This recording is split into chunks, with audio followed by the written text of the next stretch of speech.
Hey, this is One Week Rental Movie Podcast, and this is the full video discussion of Sweet Home Alabama, starting with our history segment covering the history of this movie, where it came from, and then a very detailed breakdown of Reese Witherspoon and her business career that really soared after Sweet Home Alabama. Then Laci and I talk about Sweet Home Alabama itself, give you all the thoughts, all the analysis, the most detailed discussion about Sweet Home Alabama you could ever ask for. If you're just here for the movie discussion, if you don't care about the history segment, skip to the time that you're seeing on your screen right there, and then you'll get to the movie discussion. Movie discussion of Sweet Home Alabama.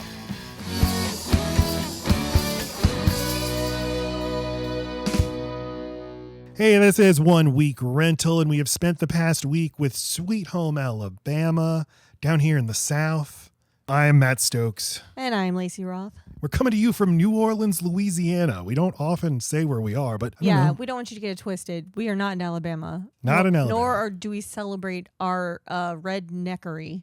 We don't ever mean to have any rednecks. That said, we do have some Confederate reenactors here in the garage with us as we record, but they're going to not fire their muskets. We told them, keep it down, Colonel. Keep it down, Colonel. And promise to lose again. We love rom-coms. If you're following along with us, we love our romantic comedies. Love when two movie stars just have a whole bunch of chemistry, and it's an expected plot, but it's being driven along by things you like to look at. Exactly. We're not like so up our own asses that we can't enjoy simple things. The thrill of two actors having chemistry with each other. There's really nothing like it. You cannot recreate it any other way.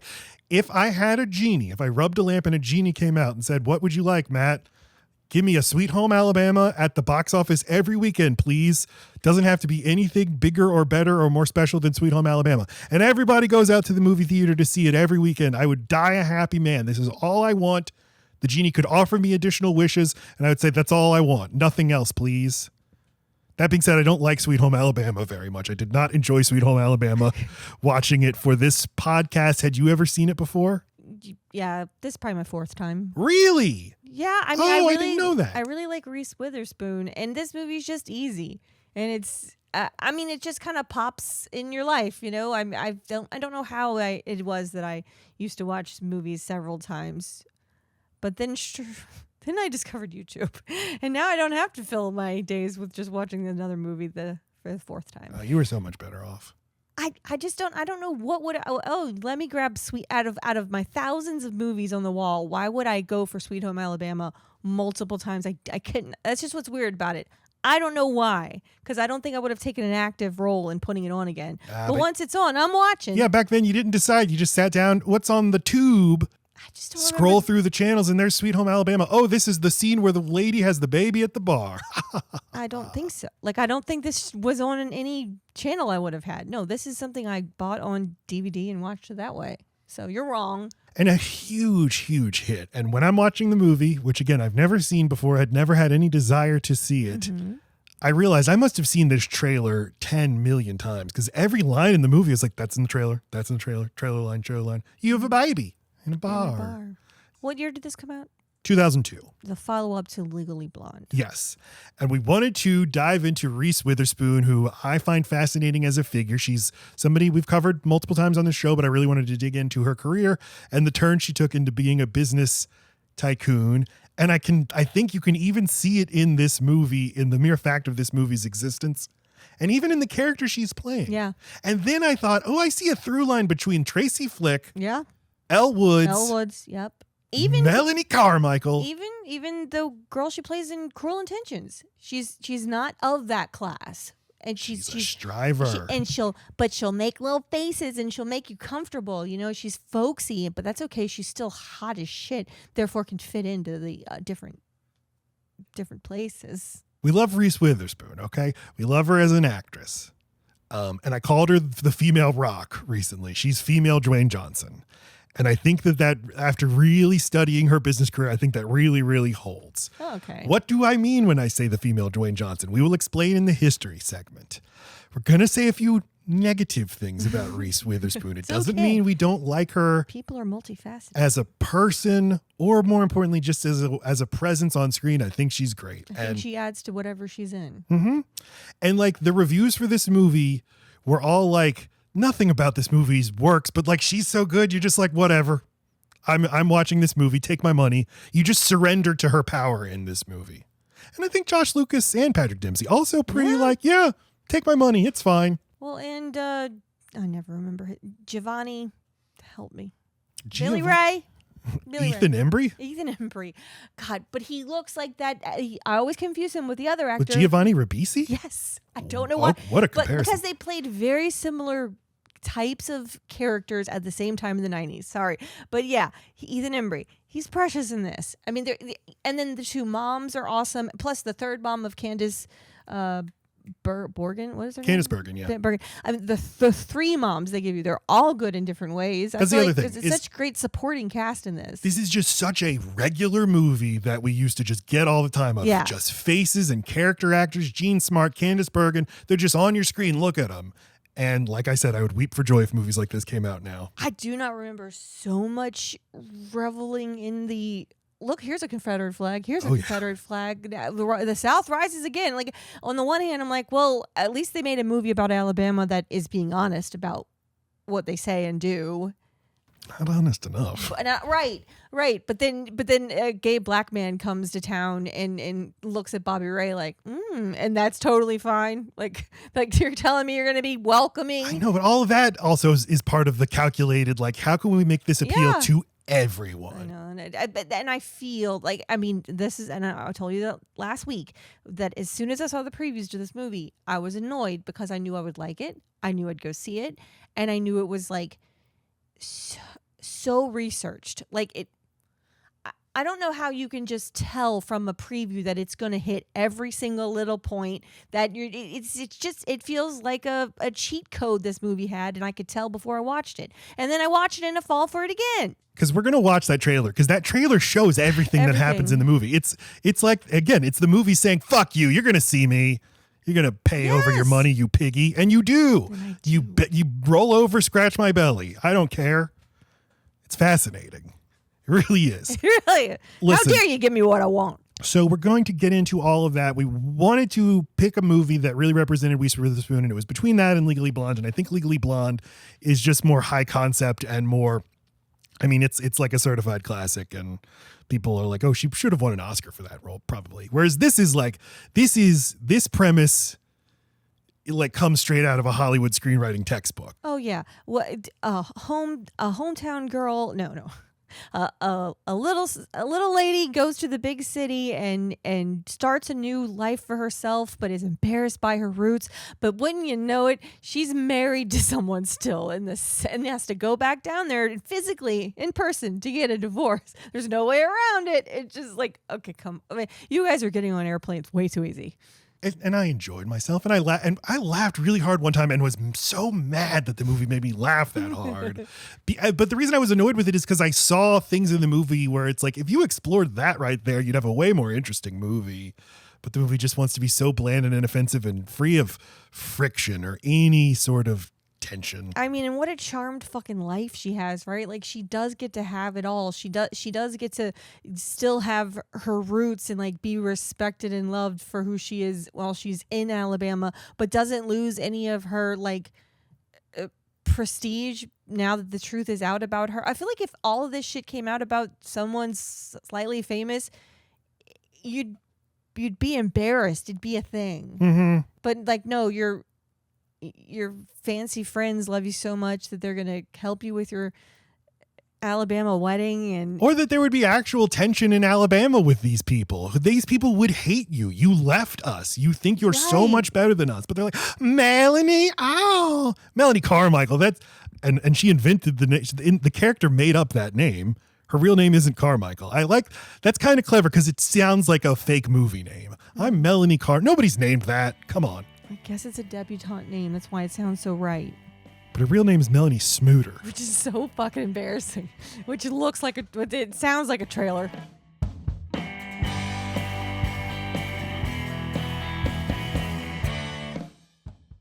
We have talked about Reese Witherspoon a lot. See Pleasantville, episode 88. Cruel Intentions, episode 112. Love. Election, episode 135. American Psycho, episode 156. but we're really going to burrow in on her as a figure, how she kind of moved away from being an actress in movies and became just a full-time mogul. And like, she's the world's richest actress, but that's largely not because of her acting. It's because of her, kind of evil business ventures. We'll get into all of it. Okay, I can't wait to hear how they're evil. In a very boring way. All right. Laura Jane Reese Witherspoon, born in New Orleans in 1976, born in the same hospital as our son. Laci and I, we are based in New Orleans, Louisiana, everyone. We are children of the South. We've lived in the South our whole lives. Southern pride is what we always say about ourselves. No, Jesus Christ. No, we don't. Reese Witherspoon was... Well, she's 50 years old right now. She was 25 when she made Sweet Home Alabama. Her father was an Army officer and a surgeon. Her mom, a PhD. She is not the hillbilly bumpkin character she portrays in the movie. She's also not Tracy Flick. When we watched Election, and check out our Election episode, it's very good, I think. We noted the key thing about Tracy Flick is like her mom is like this, like, I'm terrified my daughter's going to have to live a poor life like I lived. And so you have to work your ass off. And that's just at the very edges of the movie is this desperation to climb above your station.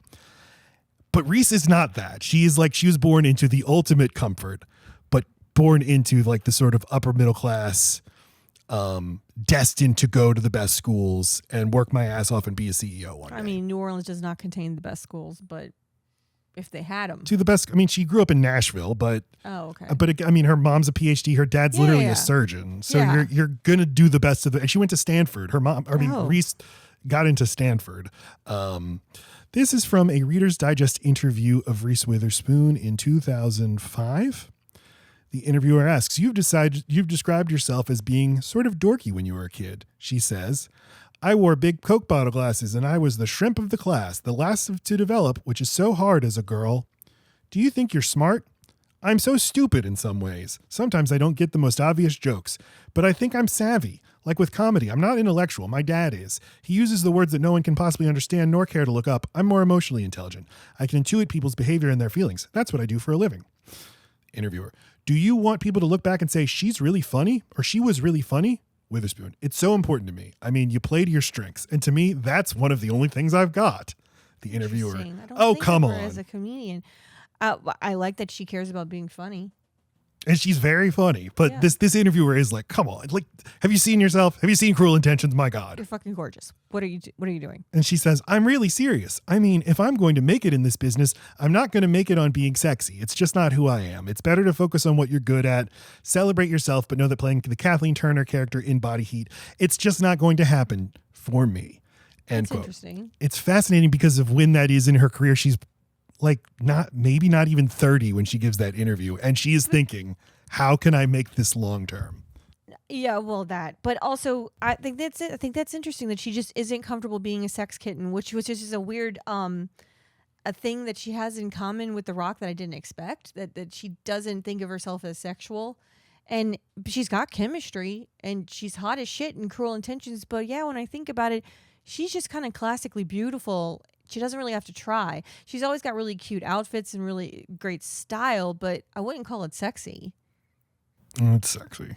Not when other people like Jennifer Love Hewitt, for instance, lean into how sexy they are. Like that's more their thing. Or thinking of Cruel Intentions and comparing her to Sarah Michelle Gellar in the movie. Yes, or even Alicia Silverstone in Clueless. When I think of that as like the most thing in common with Legally Blonde, for whatever reason, I pair those and Alicia Silverstone is being very sexy. But yeah, that's not Reese's thing. Wide-eyed and bushy-tailed and eager and like she's a participator. She's a doer. And it's what comes across in all of her movies is that she's smart and capable. Mm-hmm. So that does feel. I mean, she is successful in every character she plays. She does not play unsuccessful people. Yeah, and that is pretty remarkable foresight. Compare her to Alicia Silverstone, who has had a good career, continues to get to act. Was in Begonia last year and Y2K, but it's like. That is a smart observation to be like, I'm in the prime of my life right now at age 29, but Kathleen Turner is a great example. She had to graduate out of playing sex pots characters and had to come up with other stuff like Serial Mom. Can I play comedy? Can I do other stuff? Right. You have to convince the audience after they've already boxed you into what you are. And she's beautiful, so people think of her as also playing something people are going to like to watch. But I bet I never thought till just now, like, oh yeah, she doesn't play sexy. She just is. And that's sexy, isn't it? That's what I mean. And I'd say like the closest comparison would be like Sandra Bullock, but then you've got Miss Congeniality where she's very sexy. But the whole thing about Miss Congeniality is that she is a cop, so she's really uncomfortable doing it. So it's like she's begrudgingly sexy. But then what was no, it, Sandra romance? Bullock's thing was never I'm a sex pot in a movie. But she is though. But yeah, right. Where That's Nicole Kidman is a sex pot. Right. And that's what, when we did our While You Were Sleeping episode, trying to like distill what is the Sandra Bullock thing. And it is it's a more approachable, like girl next door version of Julia Roberts. Yeah. Who is like impossible goddess. You could never actually be that. But yeah, she says as a student, she was very type A. In fact, she named her first production company Type A Pictures. Obsessed with reading. She got into Stanford. She left Stanford to pursue acting full time, but she did get in. At age 14, she attended an open casting call for the movie The Man in the Moon. I love that movie. Directed by Robert Mulligan, who is the legendary director of To Kill a Mockingbird, and she gets the role. It's the lead of the movie. It's an incredible performance. She gets critically acclaimed. Isn't it so perfect, though, that it's from the director of To Kill a Mockingbird? Because like studious, and prestigious, and she is and Southern fried. Right. Oh, yep. And To Kill a Mockingbird is like the ultimate like striver liberal fantasy of a good white man standing up for a black man. And that's kind of the lane Reese Witherspoon has tried to occupy. It's like, no, I'm like a good, nice, good, like, liberal, smart Southerner. How were you not in The Help? How was she not? How is that not you? Or how did she not produce that? Oh, that was during her Wilderness period. We will get into. Oh, which I haven't seen. I'm saying she was her career was in the wilderness for about 5 years. Did she do a movie called Wild or Into She the did a Wild? movie called Wild. Okay, yes. that's sorry. 1996, she's opposite Mark Wahlberg in Fear. She's opposite Kiefer Sutherland in Freeway the same year. Pleasantville, 98. Cruel Intentions and Election in 99. Now Pleasantville, she is sex positive and sexy in that movie. But she hadn't like figured out her thing yet. Yeah. And it's Cruel Intentions and it's Election, and I still think Election is her best role. That really like cement her as a star, or at least like we can put her name at the top of a movie poster. But she would later say to the Washington Post that after Election, it wasn't that long, but there was a period of time between Election and then Legally Blonde where it was hard for her to get roles. She said, quote, "I'm not Legally Blonde. I'm not Tracy Flick. I couldn't get jobs for a year after that because people thought I was that crazy and angry and controlling and strange. But yeah, I'm not," end quote. But Legally Blonde comes out in 2001. It's a huge hit. Her performance is universally acclaimed. Roger Ebert says in his review, quote, "Legally Blonde is a featherweight comedy balanced between silliness and charm. It is impossible to dislike, although how much you like it may depend on your affection for Reese Witherspoon. She is so much the star of the movie that the other actors seem less like co-stars than like partners in an acting workshop, feeding her lines. They percolate, she bubbles," end quote. Why do they give me goosebumps? I hate that I can't control them. Ebert's when he Goosebump King. When he's on one. When he's on, and like he had to see 10 movies a week and write 10 reviews a week. So they're not all great, but sometimes you're like, damn, they bubble, she percolates. Ebert, no, other way. Fuck. That you're no Ebert, love. They both sound good. They do. And then Sweet Home Alabama comes right after that. So let's talk about Sweet Home Alabama. All right, she tells IGN in an interview in 2002, quote, "The reason that I decided to do this role was very personal for me. I had been playing characters that were very larger than life, and I decided to do something that was a little more close to my own personality." I'm sorry, but you are a fucking successful fashion designer. Do you know how hard that would be, especially in New York? Especially you have your own fucking big giant show and it's a hit, and you're marrying someone who has aspirations of being the president one day, and he takes you to the fucking to the Tiffany's, closes it down, surprises you, and you pick anything you want. That's your down to earth fucking. But don't worry, you end up with the good old boy, that knows how to fly a fucking plane, knows how to have the coolest job ever, where he puts lightning rods in the sand and makes cool glass. He likes glass. He does glass so good that you like it independently of even knowing it's his. You're loved by both the South and the North. What the fuck? Not only is he a super successful small business plane guy in Alabama, he's devoted his life to a thing you two experienced one time together, and he's not spoken to another woman. He's so devoted to you, he will dedicate the rest of his life to building a shrine to you, and you will never even deign to look at him. He went to New York without you even knowing he went because he saw you there, saw how perfect you were there. How much did he fucking see? What did he look at? And went home and knew he had to earn you. Wow. No, that's the relatable version of a rule for her. Super relatable. So when I read this, it reminded me of my own things I went through coming from Nashville and moving to LA and rejecting my past to some extent, and to come back and which parts were important to my identity. End quote. Again, I want to remind you, her dad's a surgeon, her mom's a college professor.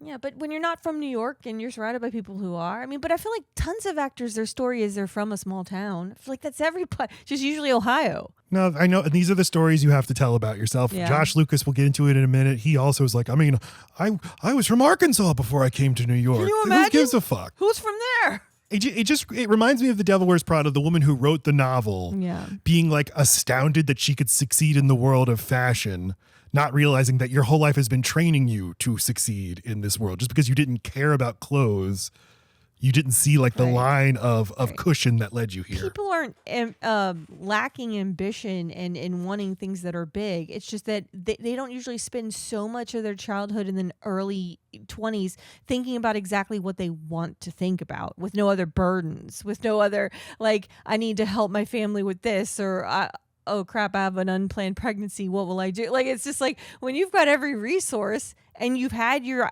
eye on this one thing, you're probably going to go ahead and achieve it. Go on. Yes. Because the obstacles are clear. It's a slip and slide. Plus, you're good looking and blonde. You're fine. Both of you. I've been listening to Brian Quimby's new metal podcast, the POD cast. This is why I've been talking to you about so much new metal recently. Payable on delivery. Christian rock. On death. That's what I meant. And the best part of that show is they read interviews with all these new metal guys from the late 90s and early 2000s. And it's so much fun to hear these just dumbasses from back then talking about, like, here's what our music's about. Here's my story, because so many of them came from very comfortable backgrounds. And they're like, you're like a teenager and everybody's telling you, like, you can't party and stuff. And it's just like, this is about taking back the control and the power. You know who gets to pursue being in a band until they actually make it? People who are independently wealthy and have support otherwise. Well, because there are people like Jonathan Davis from Korn who went through legit turmoil and stuff. And then there are lots of other bands who are like, well, we got to have something to say about it. I know, but Jonathan Davis is so special. His music is so raw. I mean, there's a reason why Kurt Cobain and Jonathan Davis and certain people of Bobby McGee, why can't I think? Janis Joplin. There's even like certain artists where you're just like, oh, they're lightning in a bottle. That's different. But then you've got your fucking Creeds and your, sorry, why do I pick on them? But the 3-hit wonder type bands where you're like, yeah, you just had to keep pushing long enough and you were going to break in. Mm-hmm. Yeah, you already had that apartment in New York. It's okay that it was a 1-bedroom. So Sweet Home Alabama starts life as a screenplay by letter C period J.A.Y. Cox. That's his name. There's not that much information about this guy. The one extensive interview I found from him is from 2004. He grew up in the Mormon church. He was gay, is gay, struggled juggling those two identities. It's kind of interesting to look at this movie and see, kind of disparate threads of that. Clearly, this movie was heavily sanded down from whatever screenplay he wrote. But I just keeping your worlds apart. Yes, yeah. I wish I could have gotten information about, like, how did this script evolve over time? Because one thing is, like, the movie's called Sweet Home Alabama. It doesn't have to be Alabama. It can be any southern state. It can be anywhere. It's so generic. Like, Alabama is a specific. Alabama is different from Georgia. It's different from Mississippi. These are all different from Louisiana. Yeah, you want to get a sense of place in this movie that you just don't. And the movie was filmed in Georgia. Well, because it's cynical, right? It's like it reads as Southern. There's a plantation. We're Civil War reenacting. They'll be like, "Yep, that's Alabama, all right." Right, and like, no, you can easily see it could have been called Georgia on My Mind, and nothing would have had to change. And that sucks. You should have something to say about the place. rather than just tropes that you could literally say about any southern location and people would believe you. Right. Exactly. Like, but yeah, there's no. I mean, you couldn't even pick like a name of a last name that is of a debutante in Georgia. How easy is that to research? Like, why not do something that sounds more local? Yeah, and we see New Orleans is depicted on screen all the time. Very few people get the accent right. People mix up Western Louisiana with New Orleans. It's Cajun just with right. It's just, do a little bit of research. Right, because are you not trying to appeal to the people who are from there? Because I don't know that as like a person from Milwaukee, I'm like, oh, a New Orleans movie, I am there. So it's like if you're leaning on it at all, do it for the locals. The more specific you make it, the more universal you make it in a way, because people will recognize things about in themselves when they see. And I don't live in Alabama, and I don't know that much about what makes it different from Georgia, but I know they are distinct things. Very, yeah. Well, Alabama specifically has more of a chip on their shoulder because everyone knows that the southern states are the lowest of the low on so many different important statistics, and Alabama's always under Louisiana. Like they No, it's usually Alabama 48, Louisiana 49, Mississippi 50. Okay. That's usually but for some reason Alabama but at least Louisiana has New Orleans and Baton Rouge. Like there's like Alabama has football. Alabama has the University of Alabama. Yeah, but only college football where we have both, and we have New Orleans, which there is no city like New Orleans. Is truly. Oh, you've never been to Mobile, my friend? I don't know. I feel like Sweet Home Alabama, the song, is like a derogatory mark against your state, isn't it? Racist? The song makes a point of saying they denounce the governor, George Wallace. They say in Birmingham we love the governor. No, because he was a segregationist. So they are trying to, but they're not from Alabama. They're from Jacksonville. Oh. But the other thing, and I know we're belaboring this point, is this is apparently supposed to be on the Alabama Gulf Coast, where we've spent a ton of time. Right. There's nothing. And the Alabama Gulf Coast is different from like Alabama proper. It's beach towns. Right. And it's that there's such a vibe in beach towns, and it's just a little bit more casual. It doesn't have to be but like he's at the beach all the time. Mm-hmm. They're on the water all the time. That's fun and interesting. The beach they show could be anywhere. Yeah. Beaches around the Gulf of Mexico vary wildly in like how good looking they are, and they get better looking the further you get towards Florida. Yeah. And it's so like each section of beach for each state is a point of pride as to the condition of it.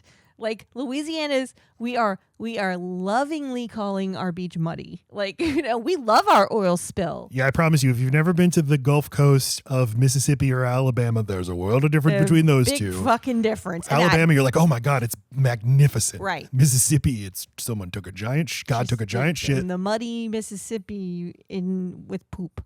But then you go to Destin or something, and it's like in Florida. Yes, in Florida, and it's like, wow, tropical paradise.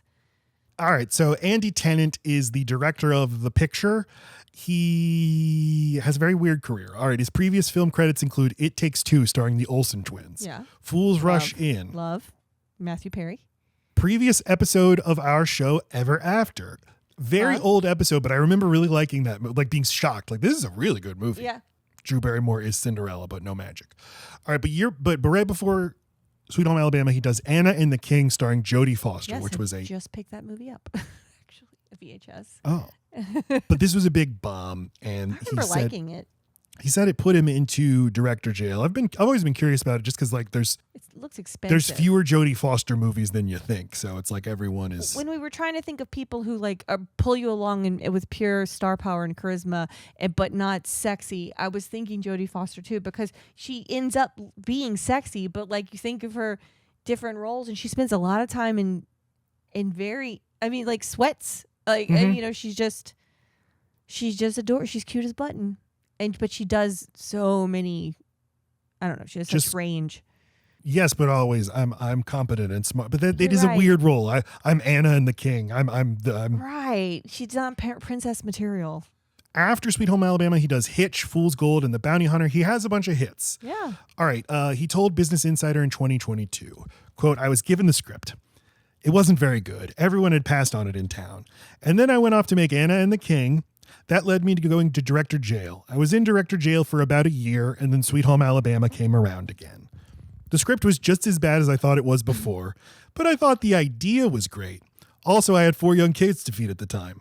I think my big takeaway for the rewrite, for me and my writing partner, Rick Parts, was that in the original script, I think the fiance of Reese's character was a complete tool, and the guy down south was a hunky, handsome guy. I think he was a stock car driver.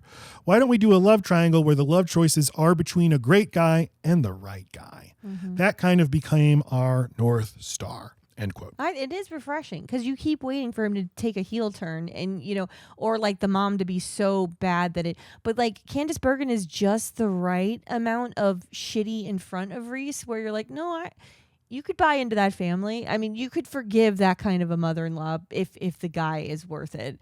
Like it's never quite shitty enough because you're waiting for one of them to tip the scale. Yeah. And I was kind of impressed at how they keep him as a very good guy. The only thing is like he's way too understanding, but that's also. But you realize he's doing it to piss off his mom. Like he could have had a bigger reaction at the wedding. Why wait for the wedding day to let these things happen?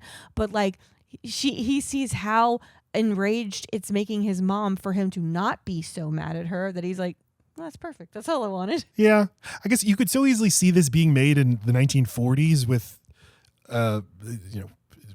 Jimmy Stewart and Cary, the Philadelphia Story, basically, and Katharine Hepburn. And it's like, I want to choose to marry Cary Grant and Jimmy instead of Jimmy Stewart. And Jimmy Stewart's just like, oh, shucks. All right, then. And you just go with it because you're like, I like all these guys so much. They'll be fine. I am kind of impressed that that's the attitude the movie takes. Okay, so he rewrites the script, Andy Tennant. The original star attached is Charlize Theron.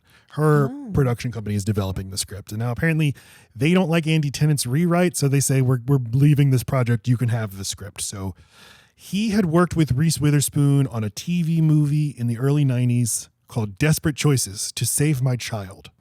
So he had a relationship with her. And he said, quote, we would have lunch every year or so. I had lunch with her not that long before I turned in the Sweet Home Alabama script. We were just catching up and I asked, what have you been up to? And she said, I made this movie nobody is going to see.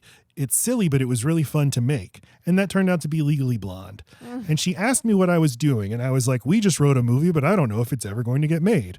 And then Legally Blonde came out and I got a call from the studio and they were like, what do you think of Reese Witherspoon? And I was like, I've known her since she was 15. She would be great. And then Reese called me and said, you are never going to believe this. They sent me your script. The only reason Sweet Home Alabama was made was because of Legally Blonde. End quote. They cast Josh Lucas as the male lead. He's from Arkansas and then moved to New York to be an actor. Worked steadily in like small parts in the 90s, was in American Psycho in the same movie as Reese Witherspoon. I don't think they have any scenes together. But he's very good. We have an episode about that from last year. He's very good.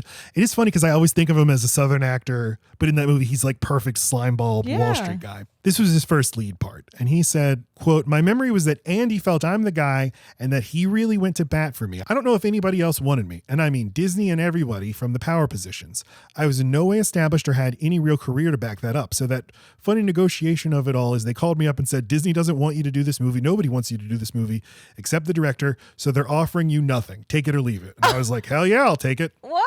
I might have been the lowest paid actor in the entire movie. I'm talking every single person on the movie, but it's still one of the best choices I ever made. Oh. Reese was very unsure of me and had no reason not to be. And I think there was a lot of fear on her part about me and what I was going to bring because she couldn't look at any of my past work and understand why I was cast. End quote. Patrick Dempsey had his 80s movie star or teen star Well, and just look at him. Run. Look at him. He's born to be the New York guy. Yeah. So cute. He's cute, but easy. But you can not like him if you need to. He has a versatile face.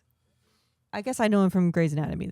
So I mean, he has his teen star run, and then he works in TV. But this is like he returns to movies because of this, and then gets Grey's Anatomy and starts popping up in movies. All right, so this movie, which becomes an enormous hit, it comes out in September. It becomes the highest grossing September, or the biggest opening at the box office for a movie in September ever. Oh, wow. Ends up making almost $200 million.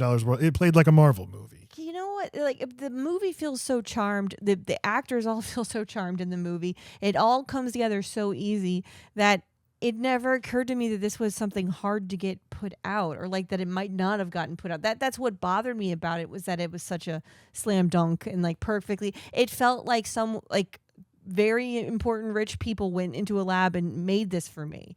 And to know that it was such an uncertain thing and made by someone who wasn't sure, and it makes me like it more. I was so glad you said that when I proposed doing this, because that is the exact memory I had, as like a 15-year-old seeing the trailer of like, that seems like the safest movie of all. And I'm not thinking about movies in terms like that at the time. No, me either. And I just all at once realized that was made for me, and they fucking know it, and I resent that. I want to like what I don't think I'll like. This ends up being a little more complicated than you think it's going to be. And just when you think it's going to resolve it, there's a half hour left. And I'm like, what the hell are they going to do with this half hour? But I enjoyed the whole fucking thing. And I really liked whenever she was at the end, she's like, everybody that's here for the bride, stick around. I'm going to get me a groom. And then they put together this they all get together and take parts of the wedding and put it up at the bar. And I'm like, that is the most well-observed thing about a small town that actually would happen, especially in a place like Homa or Grand Isle, where it's like, well, we don't need everything here, but let's go to the place where we really like to hang out and just put up a cake. Yeah. And that really is, everyone pitches in and just brings a dish. Yeah. Again, everything I like about this movie makes me mad. The reviews were very, very mixed, but they all pretty much say but Reese Witherspoon, though, here's what the Christian Science Monitor? The Christian Science Monitor says, quote, "It's no accident that the ubiquitous poster for Sweet Home Alabama features nothing but Reese Witherspoon's radiant face. She is not the movie's main attraction. She is its only attraction. And the filmmakers know this, capitalizing on her spunky charm for all their worth," end quote. Although, again, I think that the whole cast is really good. Yeah. And there's something about Josh Lucas. I think that it's kind of directed shittily and that the script sucks. But the actors... I love that. I always love that brunette, the one that's got the baby in the bar. Melanie Linsky. Yeah. I always like her. Great. Yeah. Even the ones who play the bonehead cousins who make the Melanie sandwich or whatever, that one guy, not the bigger guy, but the other one, I'm like, I know him. Why do I know him? I love him. And he's just random guy in bar that makes Melanie sandwich. Like the Melanie sandwich. Okay. Because we used to have people in movies. Now we have AI. And like I said, I get it. I get how hard it is to leave a mother-in-law that's that loves you, that just you're the daughter she never had and wished she so happy to be in your life, and it's like, if I could just stay with the mom I would and leave the guy. I get that you did that. In fact, it is hard to leave someone who so wants you in their life when they don't have anything to do with the reason you're leaving, and you can never keep that relationship the way that it would be if you just stayed with their son. I think the idea is I love the idea. I didn't remember that she's literally married to him. And I kind of like what that suggests is I got married to a dude down in Alabama really young. Yeah. And that suggests a whole sort of alternate history. And there's something very sweet about that. But then when you start to think about it, it gets very dark. It's like, oh, was this guy probably abusive and stuff? Yeah, random mentions and how they spent their wedding night. It's like, fuck, that feels real familiar. But that's why I say the movie's so frictionless, because it's no, he's perfect. He's such a beautiful man. He just wasn't then. They had, and I'm sure in a version of the screenplay, it was an abortion, not a miscarriage. Right. Because it's no, we cannot have them doing anything wrong. The evil thing she did was when she had a miscarriage, she felt relief. So she has a lot to atone for. But he lets her off the hook before she even says that. He says the most beautiful thing, which is just I realized, your options would have gone way down if you'd had a baby. He said something like that right before she then admits to being relieved. It's like, well, okay, he already took the sting out of it for you. I know. All right, now I really let's read another thing from Ebert, who is also on one here. Quote, "We know that the movie absolutely requires that Melanie reject bright lights, big city, and return to the embrace of her hometown. And we know the odds are low that Melanie will get the divorce, return to New York, and marry the mayor's son.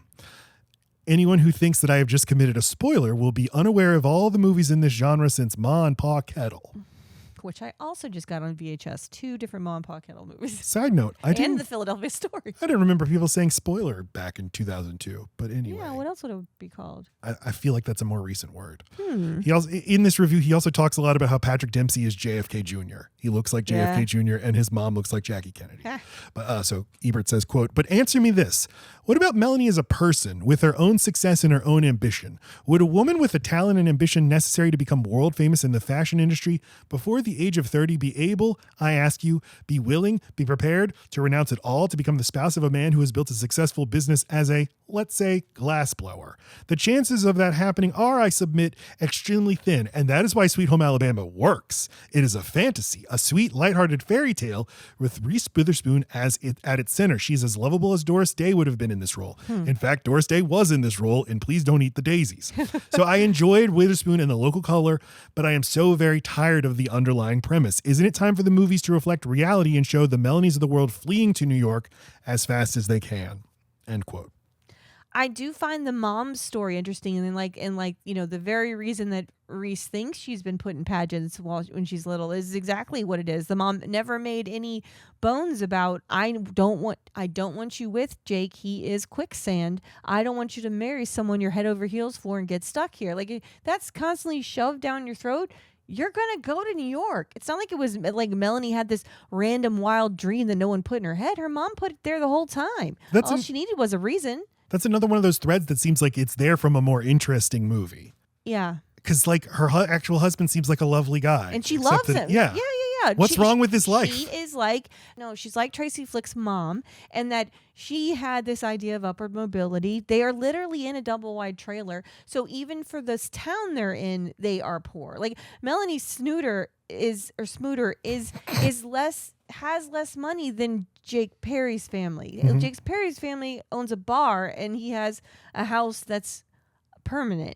That, you know what I mean? So like that's just not where she saw her going, and she didn't want her daughter to feel stuck and to have limited resources. I get it, but like, please wish for your daughter to be madly in love and still in love after decades of being married to someone. That's more than most people get. That I wasn't expecting to see the through line with Tracy Flick of the mom is kind of the one making you. Alexander Payne had such a good eye for putting that in an election. That this mom character who has like 2 lines in the entire movie, you pay attention, you realize she's the reason all Tracy Flick is the way she is. Not because for anything evil, but just like I want my daughter to succeed, and this is the only chance. You make neurotic, anxious people when you have neuroses and anxiety while raising your child. And Tracy Flicks are not born, they are raised. And different traits that are nature, not nurture. But I'm just saying, like, these people seem like they pop out of the ground wholly formed just like that. And then it just takes a couple of smart scenes and you're like, perfect. That is exactly where she came from. So, she's on top of the world after Sweet Home Alabama. Makes Legally Blonde 2, makes the movie Vanity Fair, which was not a big hit, but people liked it. Just Like Heaven with Mark Ruffalo. And then wins Best Actress Oscar for Walk the Line. Like, her career is proceeding like, and finally went back to Nashville. Schematically, like these are all the milestones I need to win an Oscar when I'm 30. Great, okay. But in 2006, which is the year she wins an Oscar, she divorces Ryan Philippe, and in this interview with Charlie Rose, sorry about Charlie Rose, everybody. She says, quote, "That was a tough year that followed. I got divorced the next year and I spent, a few years just trying to feel better. You can't really be very creative when you feel like your brain is scrambled eggs." Charlie Rose says, "Feel like you failed in your personal life?" Reese says, "Yeah. And then I was just kind of floundering career-wise because I wasn't making things I was passionate about. I was just kind of working, And it was really clear that audiences weren't responding to anything I was putting out there." End quote. So like that includes movies like Four Christmases, James L. Brooks's historic bomb, How Do You Know? Water for Elephants. No, but nobody has. It was like $100 million movie starring Reese Witherspoon and Owen Wilson, and it made like $50,000. Wow. Water for Elephants in 2011. This Means War in 2012. But then she has a resurgence in the 2010s. A resurgence. She's in Mud in 2012 with Matthew McConaughey, and then she starts her production company, or restarts her production company, and starts to really like take control over her career and expand her business profile. She produces and stars in the movie Wild, which gets critical acclaim, gets her second Oscar nomination. She buys and produces the script for Gone Girl, intending to star as Amazing Amy. And David Fincher's like, "No, you're not starring in this." Rosamund Pike is. But that movie's a huge hit. She gets nominated for it. But good on her for not pushing, let an amazing director do his thing. Exactly, right. yes. Stay in your lane. And I can't imagine that movie with her in it. That's interesting. I mean, I don't know her. I don't know drama her except for like Fear, and I can barely remember that. So, and I guess Cruel Intentions is a drama, but it just like, Wild. She's I've very never seen okay. it. Well, but then you're like, yeah, but I mean, Reese Witherspoon as like this golden like child of destiny. You can kind of see Amazing Amy in that. Yeah. Like, I'm a real person beneath all of this. And the whole world feels like they know me because since they've seen me on screen since I was 14. Yeah. Yeah. But she produces Gone Girl. She really moves into TV. Big Little Lies, The Morning Show, Little Fires Everywhere. Not just starring in these, but her production company is the production company behind all these shows. And then her business career. So Wait, that wasn't her fucking business career. No. That's just like standard. Like, I'm producing now in addition to being an actor, and lots of actors do that, and you should. I want diversify. I want artists to have control over what they make. Yes. Everything I've said about Reese Witherspoon thus far has been very positive, but let's go to the dark side a little bit. Her first production company was called Type A Films. This was later merged into Pacific Standard Films. She said she started noticing the older she got, there just weren't that many great roles for women, and she's 1000% right. And it's a great idea. Like, I'll just create the roles for myself. I will go out and find the materials. I'll find the scripts. I'll find the books. And I will use my capacity as a producer and a movie star to get good projects made. And again, very successful, Wild, Gone Girl, Big Little Lies. But she says, despite all the success, she couldn't keep the lights on at her production company. And so she spoke to her good friend, Seth Rodsky, the co-founder of the private equity firm Strand Partners. That sounds good. A chill should go down your spine when you hear that. Let me say it again. Seth Rodsky, co-founder of private equity firm Strand Partners. Strand your partner. And he says, Reese, sorry, baby, your whole business strategy is wrong. We need to start over. So they start Hello Sunshine. Private equity. We don't have enough time to get into private equity, but it is a huge topic, a very important thing. Megan Greenwell wrote a great book last year called Bad Company about what private equity is doing to the lives of normal people, like people who don't work in Hollywood, people who just like go work at stores and restaurants and stuff, and how it's ruining all of their lives. But okay, we'll get to it. Reese, you need to fund your company with private equity. So they start Hello Sunshine. Here, this is its mission statement from its website. We are changing the narrative for women. Founded by Reese Witherspoon to shine a light on where women are now and help them chart a new path forward. We put women at the center of every story. Hello Sunshine aims to broaden perspective and empower women by giving them authorship, inspiring agency, and creating a platform to help them shape culture and the world around them. End quote. Again, nothing wrong with any of that. Just remember it's coming from a private equity company. Private equity is the thing that is like literally hollowing out all of the jobs in America. Just think about how much money they can throw at a PR person that was responsible for writing those words. That's where you got to go with your head. Like, if the very best person could be afforded here, am I being fed bullshit? She also founds a fashion line called Draper James in 2015, a Southern-influenced fashion line. She says, quote, "The South is a very lively, stylish place. There is always a backyard party, a luncheon, or family celebration that calls for getting dressed up. Southern girls also love treasured family heirlooms. For instance, my mother gave me her own pearl earrings and I cherish them." End quote. This is a huge success. In 2023, she sells it to a private equity company. And now recently, as she's become sort of the media-friendly face of girl boss feminism, of lean-in feminism, she's kind of stepped in it by saying women need to embrace AI. If you embrace AI, that's feminist. I think it's time to learn about AI. I was with 10 women at a book club yesterday, and I said to the 10 of them, how many of you guys use AI? And only 3 of them used AI. And then I said, how many of the 3 of you feel like you really know what you're doing or they're using it the right way? And that was only 1 person. So if 3 out of 10 women are the only ones using AI, that means 70% of that group is not keeping up. The thing I've learned about technology is if you don't get a little bit of understanding from the very beginning, it just speeds past you. So you have to have little bits of learning just to keep up. And let's get real, our kids are all using this every single day. I think we should learn the basics together and learn some really good tools that are gonna make our everyday lives easier and better. Do you want me to share what I'm learning with you? It's time. It's time, people. See, I don't that's not what I thought it was going to be. Like, I mean, AI is all around us. There are millions of tools being produced, and some of them are helpful for day-to-day shit if they're not replacing creativity. And I don't know where to draw the line, but like, I get what she's saying. Don't get passed up. I get it. I don't know. I thought it was going to be like, let's replace people with actors and writers. And no, if she said that, it would be easy to dismiss it. What she's saying is this is all part of a... At the same time she releases this, so many other actors come out, like Sandra Bullock, Demi Moore, James Cameron, come out and say like, okay, it's time. AI isn't the boogeyman. And you start to get like, why is all of this happening right now? Yeah. Okay. But here's what I do find to be a red flag. She's asking women in a book club if they use it. Well, I mean, you go to Taco Bell, you're using it. You don't mean to be using it. Like, AI uses you. Like, you know what I mean? Like, so what are you asking them? And how are they using it? And I just find it very vague. And to act like the fulcrum all of this is going to swing on is whether individual people make the decision, am I going to use AI over the course of my day? None of that matters. Like it's happening all around me. I'm not choosing to participate with it. It just is. I think that her caption was more forceful. Quote, well, I've decided it's time for me to learn more. The AI revolution has begun, and I need to learn as much as I possibly can about AI. Also, FYI, the jobs women hold are 3 times more likely to be automated by AI, and yet women are using AI at a rate 25% lower than men on average. For instance, do you all know how Instagram uses AI?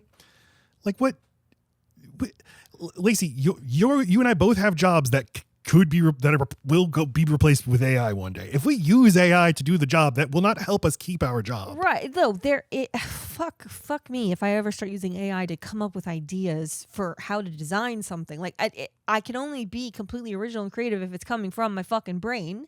So there's that. But then there's stuff I'm not good at, which is like reading a long document and taking from it what I need to my next steps are. So when I ask the fucking thing in Google, Gemini, just tell me what my next step is, and that does save me like 10-15 minutes and my brain. So it's like I don't know where to draw the line either, because that's not my craft. Reading and research and taking out the finer point, that's someone else's job who would be really resentful of me saying this, but it's not my skills. So what do I do? Nobody at any point along the chain is making the decision, oh, I would like to have people lose their jobs and get replaced with this automated thing. Yeah. There's plenty of things that we do that are automated that used to be full-time jobs.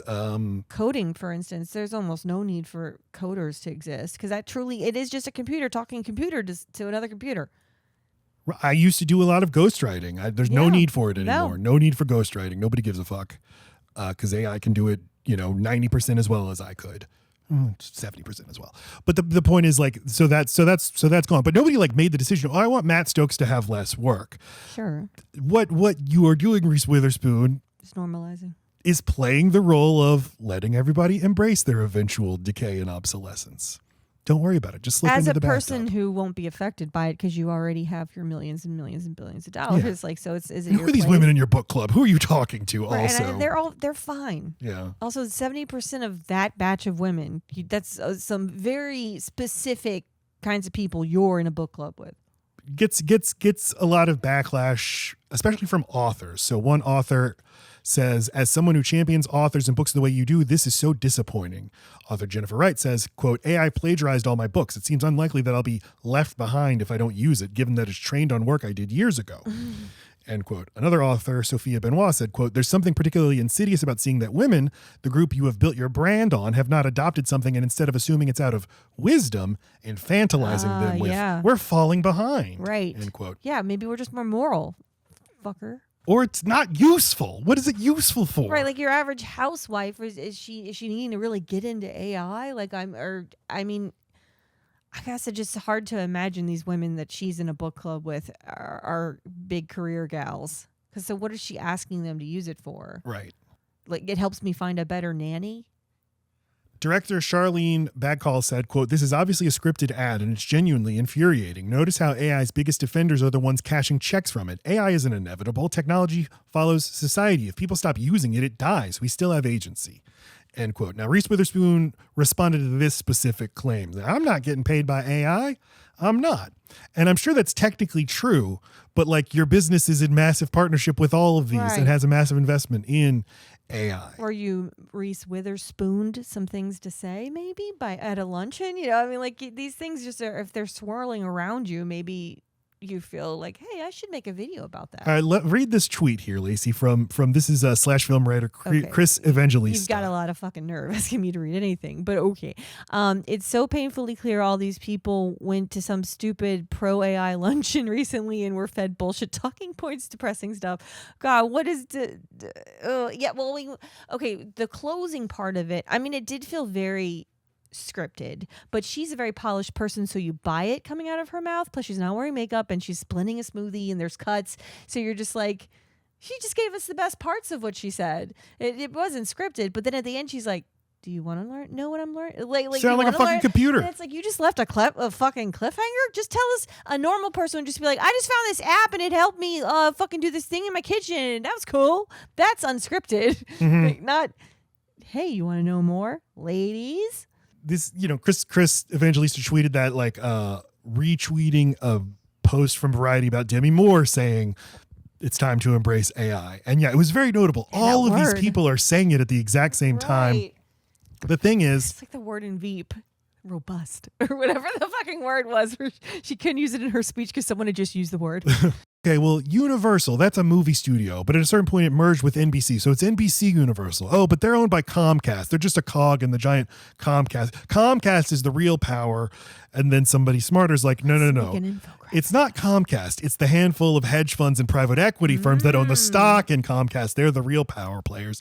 And then the thing is, those hedge fund and private equity companies, they also own all the media outlets that cover Hollywood, and they own all the talent agencies. So it's just one giant blob. That's why they're all saying the exact same stuff at the exact same time. So because they all have their little Reese Witherspoon that they're going to go take out to lunch and just spoon feed them some things.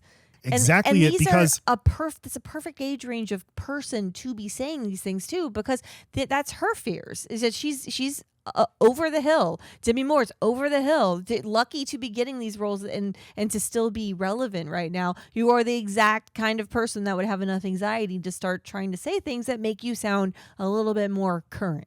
If you want to keep working, if you want to be in a decision-making capacity, you're going to have to toe the party line about stuff. What are you saying that, like, what are you talking about? I don't go to Taco Bell in the drive-thru and go, speak to a person. Speak to a person. That's a great point. No, that's a great point. What are you telling me to do? This is why it's infuriating. Like, are you saying that when my phone like automatically does some shit with my face that I didn't ask it to do, or like refuse like two-factor authentication? Like, so much AI is in the processes of every fucking thing we use. The really obvious little chat bots and ask me this. Now, I'm not using that, but I'm just like it just presumes we have any idea what parts of our lives already are. Well, and again, that we have any power. That director said, like, it follows society. So it could be our fault. But I don't agree with that. It's not. This is the business world is deciding we're going to make this happen. It doesn't matter what people want. This is going to happen. Right. If your bank app doesn't work on your phone without whatever new AI thing they did to it, you're going to go to the bank physically now? Why, like, really put yourself in time constraints through all kinds of things? You're going to just say, nope, I'm manually doing this, walking into Walgreens. Not going to talk to that fucking lady that comes in first. And if you do all of that and expend all of that extra energy, it's a teardrop in the ocean. What does it matter? Right. Now, people pointed out Reese Witherspoon was also a big champion of crypto and of NFTs before those bubbles burst. And dressed it up in the language of feminism and empowerment. Don't get left behind by the new revolution of NFTs. Like, you're just projecting, my guy. Like, I'm sorry that you feel like you're being left behind. And so how much money do you need to feel relevant? But yeah, like you had all this trust in that she'd built up with women and with her fans, and it just sucks to see her waste it. That's what I don't like about it. But I blame her, but I also think, like, this is the price you have to pay if you want to keep your seat at the table. I really blame James Cameron because he's a director. he also realizes, like, if I want to keep working, I have to say this shit. What James He's a Cameron, million who years can old. boss you around? It's like How old the is he? bosses. He's in his 70s. Okay, but Demi Moore's perfect, especially for the movie The Substance. It just is this, right? It's like, how do I continue to stay current? What are my biggest assets?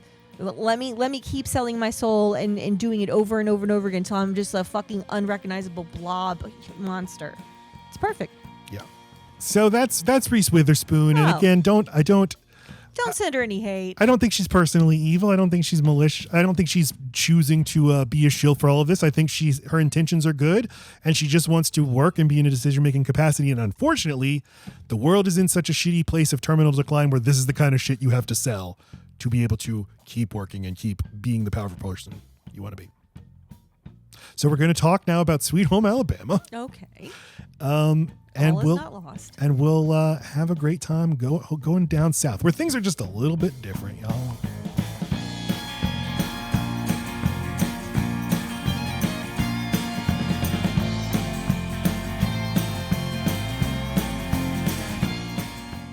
You know what I love to see in a movie, which will really get me going? Children kissing. Child romance. It's my favorite. So uncomfortable. I was like, no, this is the way it starts. Matt's gonna leave me. Wait, but I didn't make us watch this movie. Yeah, but Why you're do I always keep- saying, I want more child romance, Matt. I want to see little babies being like, give me a big smooch and let's get married. Disgusting. Okay. Dakota Fanning, though, Yeah. isn't it very weird to start a movie, aside from the child romance, Sweet Home Alabama, wow, the images it conjures in my head. Oh, dark and stormy. Yeah. She said opening dark and stormy is weird. Also, it's so not dark and stormy. This is all CGI storm clouds and everything, and it looks like shit. Got him. Because you can't, like Josh Lucas says at the end of the movie, I can't predict the weather, mama. Nor can I control that New York lady. So, yeah, Gulf Coast of Alabama, dark and stormy. I'm going to say Dakota Johnson. Dakota Fanning is getting chased by this freak, and the freak is like, hey, you gonna marry me, Melanie? I promise you gonna marry me. And she's like, I ain't gonna marry you. I got too much to live for. Alabama still allows child brides. Come on now. too young to be a child bride. My God, and even in Alabama. What if it's marrying a child? That's legal. As long as they're both childs. So then lightning strikes the beach, leaves a little pool of glass. And Jake's like, look, lightning making glass. That's my favorite thing. Don't you find it as interesting as I do? And she's like, not really. I want to design clothing. Oshkosh bagosh. Etc. And he's like, any lightning in that? No, why'd you say you want to marry me? And he's like, so I could kiss you whenever I want to.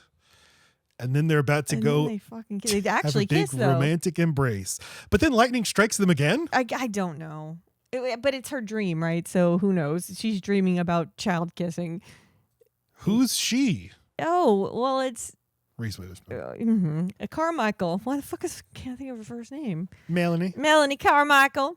wakes up with her head on a desk surrounded by important papers and schematics and designs and a piece of pizza. She's a busy woman. She's been working all night to get her collection in order. She's about to show it, a big fashion show. This is a big deal. I mean, she's about to do something like the rarest of rare You opportunities. don't have to tell me. Remember, I'm the fashion expert of the two of us. I do remember now. But what's notable is it's storming outside. You see, she doesn't even realize it, but this storming lightning puddle of goo is a part of her. If it rains, she can't not have a dream about Jake, the lightning guy. Right. And she looks up at the rain and she's like, "Brr, what was that?" And then all of her colleagues are like, Melanie, you talk in your sleep and you talk in your southern accent. And she's like, you guys, but they love her so much. They really do. And she's just killing it over here in New York. She's in this awesome, converted factory building. She's walking around and she's just strutting on the streets of New York and gives the camera a little smile. She does? Yeah. I feel like this opening happens in lots of her movies. It's like, and even the song that was chosen is like an updated version of the song that plays in both Legally Blonde movies. It's a perfect day. It's something like that. Everything's gonna go my way. And then I think, unless I'm confusing with Clueless, but like that is very much the vibe, and like that she's just on the street, upbeat on the street, Melanie.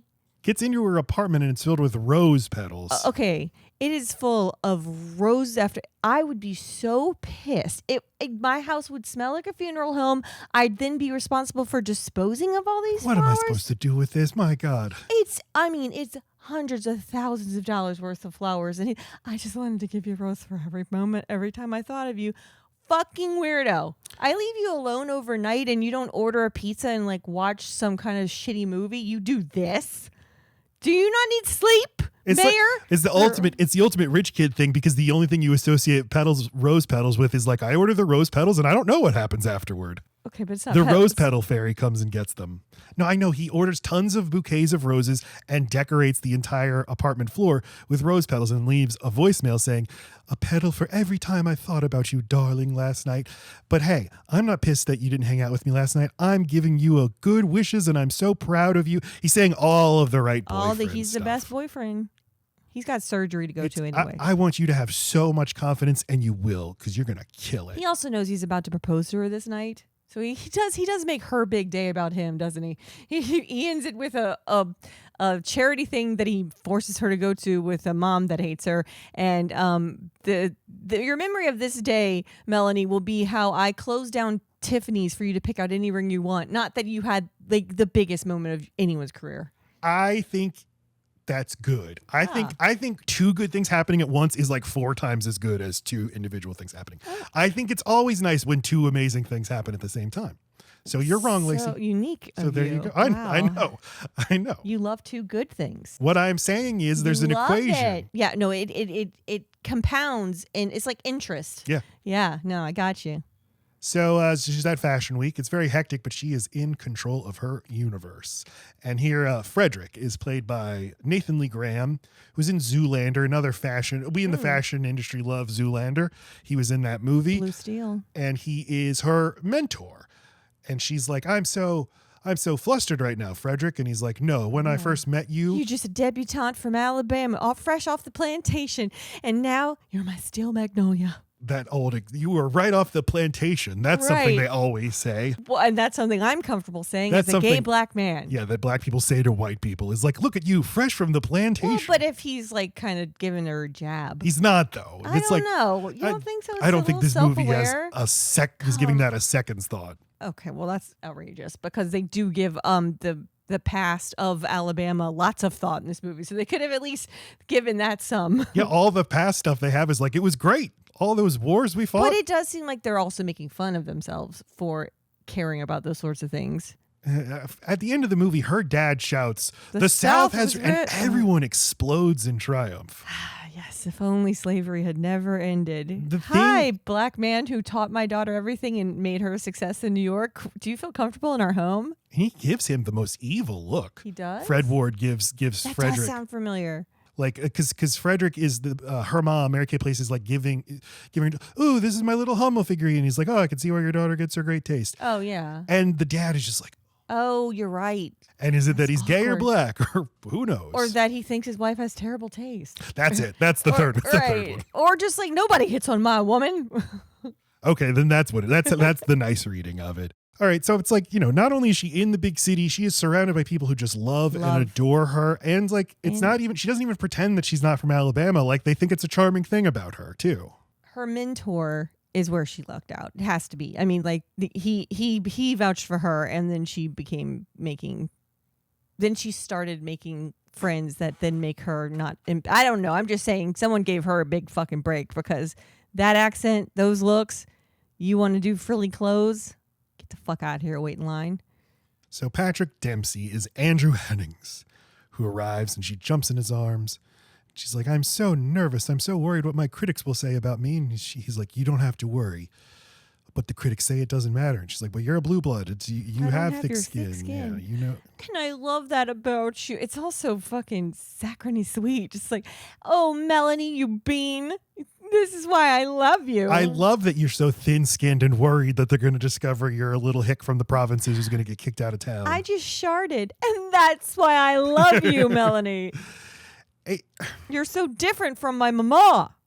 So I just get the first of many things that confound me about the movie is that she's not hiding who she is. Although, Yeah, as but we she find is out, lying. she's like a con artist, basically. Yes, she says she's from not just a debutante, but comes from the most wealthy family of Alabama.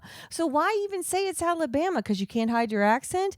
I mean, and like she's honest that she has parents and that they live in Alabama, but it's obviously she's been avoiding him meeting them because of all the lies.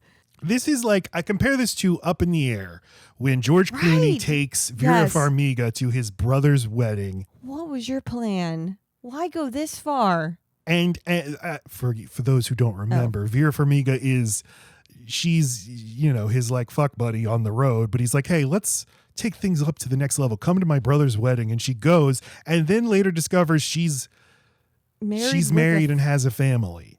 And it's and why I bring that up is like the movie doesn't seem aware of how psychotic that makes her look. And I think similarly here, this is a way bigger lie than the movie seems to be treating it. I'm on the mom side. You are in politics. This is a huge lie. She's Don Draper. Yes. It's not just that she's lying about her past. She took someone else's. The Carmichaels are real people. Right. I mean, luckily there is no Melanie Carmichael, but that made your school really easy to look up. Does that mean you didn't go to school, Melanie? What the fuck?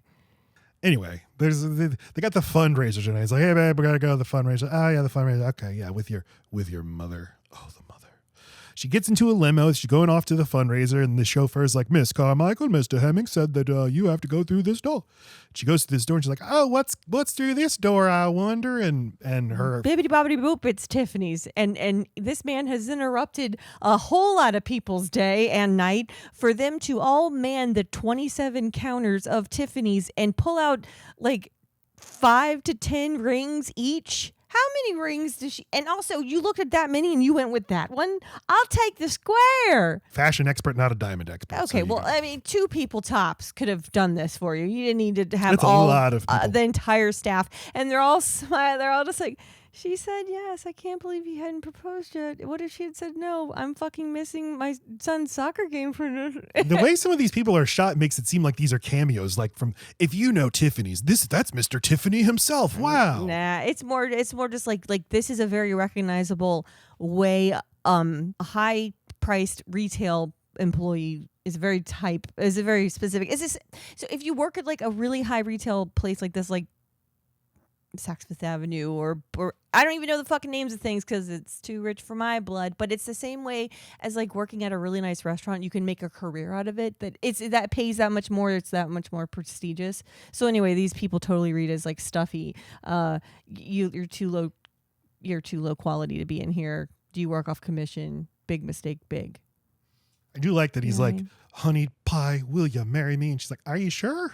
I like, are you sure? Right. It would be funny if she said no and all of these people had to be like, no. Right, because he's a public figure. He's not just the guy that rented this place out. We know him. We really know his mom. Okay. Also, what a town, what a city, like just love a mother and son political team. Would that be Yes. just a darling I thing? think so. Well, by love, I mean they'd love to pay attention to it. It does, But he seems to be like people like he's the most eligible bachelor. I don't know. I think the spin might be he's the biggest mommy's boy. see, no, that's an angle you can have. It's like the Royals. You can be like, I'm obsessed with the Royals and I hate them. He must have I'm good obsessed politics. with. I mean, he's like eating babies and stuff, like all New York Democrats. He seems beloved. And Hillary Clinton had just become the senator of New York, so I think she's way more Hillary Clinton, Candace Bergen, than Jackie Onassis. But Oh yeah, for sure. but Candace Bergen is the mayor of New York, which we find out. Oh And my what God, is he? He's a senator or something, or I don't think he's anything. he's running for office, and yeah, he's something because they interview him. So they talk to him, and I couldn't tell if they're talking about him being like the Secretary of Urban Development or something. Yeah, or he's in an elected position, working his way up Okay. the ladder. Yeah, I no matter what, it's like, well, clearly they're grooming him Yes. one day. First the mother, then the son, and normal. you know, all the paparazzo are like, Madam Mayor, is your son engaged? And she's like, trust me, if he were engaged, I'd know it. But we cut over to the limo, Oh, I feel a setup. and Reese Witherspoon's like, Mr. Chauffeur, can you put up that privacy shield? I'm going right to quick? suck his dick right quick. Just right quick. Mm-hmm. Just get a quick suck in here. Get a quick sucking going. And so after they get the sucking going, Right? he's like, Patrick Dempsey's like, we got to call everyone. And he sounds so much like Rob Lowe. It's so weird. While you're on my dick, I want to call your mother. I want to literally call everyone. Let's call your parents. And she's like, no, not my parents. And I gotta tell them in person. I gotta tell them in person. I haven't seen them in 7 years. They need to see me in person. So no telling anybody until then. And he's like, okay, great. Here's how we'll keep the secret. I shall turn the ring. What a responsible thing to do. It's so important for no one to know. It's the size of a fucking quarter. They get out, they go, Candace Bergen showers her baby boy with kisses and then gives Melanie a firm handshake. Yes. But I do really love the way this is shot. Is it's just on their faces. She just like, she feels the ring and you just see Candace Bergen's face get very, very stern. Mm-hmm. Are you engaged? And then the newspaper headlines, he's engaged. And I like that. I mean, she's like such a darling, but all of the shots of her in the newspaper, she looks very stupid. Melanie or Melanie, Okay. because I mean, she's just got it going on a little too much. You can get sick of it for someone who's just really got it all figured out. Yeah. If even all of that was adorable, but it's like, I guess, Candace Bergen's objection is the same thing my mom revealed to me in therapy. She objected to was that I didn't go to her and say, Mom, Dad, I want to marry my wife. Okay, well, sure, I'm sure she'd love that. But her real objection is that this person is not from California or any place prestigious. Plus, she has an accent. It's a Democratic You didn't have that much mayor of an here. accent. We both know it's because I was from the South Shore and you're from the North Shore. Different worlds. Two They houses are. divided. Anyway, so all the newspaper headline, mayor's son engaged to hick bitch. Read all about it. Wow. But this movie's trucking along because now we're in Alabama. She's just got to go take care of some business. And we think it's to tell her parents I'm getting married, but no. And I like what they do, how they have her driving through like really charming area of Alabama with these beautiful mansion houses or whatever. And then she's in like Pigeon Fuckhole or whatever. What is it? Pigeon Butt. What is it? Pigeon Creek. Yeah. But it goes straight into like the town from Nothing But Trouble. Nothing But Trouble, right? that Just too. people just sitting outside. Yeah. She drives through the nice town, which is Greenville, and then to the shit town, which is Pigeon Creek. Pigeon shit. Both of these are fake towns. Okay. Drives to this ramshackle house where a big hound dog greets her, and Josh Lucas comes out of the house. But note that this is basically a mansion compared to what she then goes to that is her mom and dad's house. Like you think she's going to the shitty place first. And it's like the reveal is no, she was poorer than him. Yeah. It would be nice if, he doesn't recognize her and he's like, oh, the old hound dog don't bite. How can I help you, ma'am? He doesn't recognize Reese Witherspoon. And she's like, how about you get your lazy ass down here and give me a divorce? And her accent is just a little bit more elevated than it has been so far. It really would be fun to see this movie and not know this. Not know what? That she's married to this guy. Oh. That's the premise of the movie. Is sorry, I never told anybody. I'm literally still married. I gotta go divorce my weird husband in Alabama. Weird hot husband. And he's like, are you shitting me? She's like, I never understood the expression, but no, I am not shitting you, sir.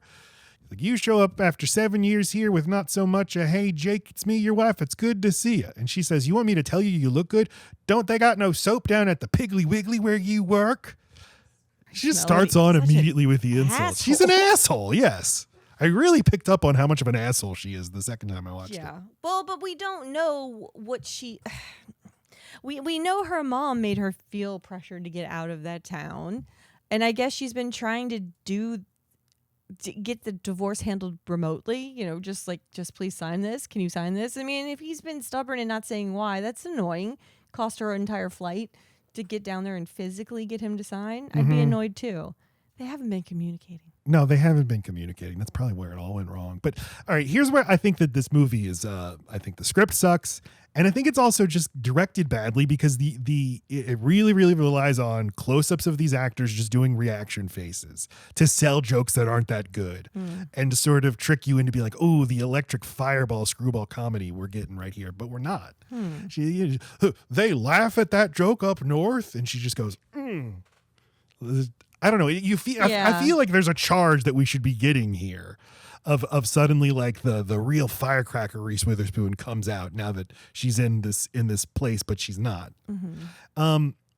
And then there's this thing with the dog is barking, and they both shout simultaneously, "Shut up, Bear! Shut up, Bryant!" Bear Bryant. Laci was the legendary coach of Alabama football. But okay. Later in the movie, the most important scene is when she cries at the gravestone of the dog, the dead dog Bear. Yeah. What are you confused about? But right here, she thinks that dog is still alive. Right. What kind of dumbass doesn't know the difference between two dogs? Hound dogs look very similar. Okay, but if she had the relationship with the dog that she later sells with her crying, right here it would be like, I'm so glad to see you, old friend. I got you. But seeing your ex-husband and you're pissed for the first time in 7 years, your focus is going to be on him, and then your muscle memory is going to kick in when you used to say, "Shut up, Bear," all the time. And also, when she's crying at the gravesite about the dog, it's about her husband. It's not really about the dog. No, that's when she says, like, "You must have been so confused. You thought I abandoned you." Yes, she is selling she's like talking about the husband. I know she's literally talking about. I'm just saying, you're right. The emotion seems too big later for what it is here. But you can, she does have a moment of like, oh, I'm sorry. And then what she does when she fixes up the house is she frames a picture of Bear and puts it right by the door. I mean, there's little things. I find this believable because they interweave these little moments of like, we really know each other. We really have a history that goes ways back. I know your people. You know my people. Like, we make so much sense together. What are we doing? Mm-hmm. So I just think that's all that is. Like, it's to show their connection, because right now they're just being assholes to each other. Yeah. What happened to Bear? He died. You weren't here. Right. That's how that works. But he's just refusing to sign the papers, which like doesn't jibe with who we find out he is, which is like he's just a decent guy.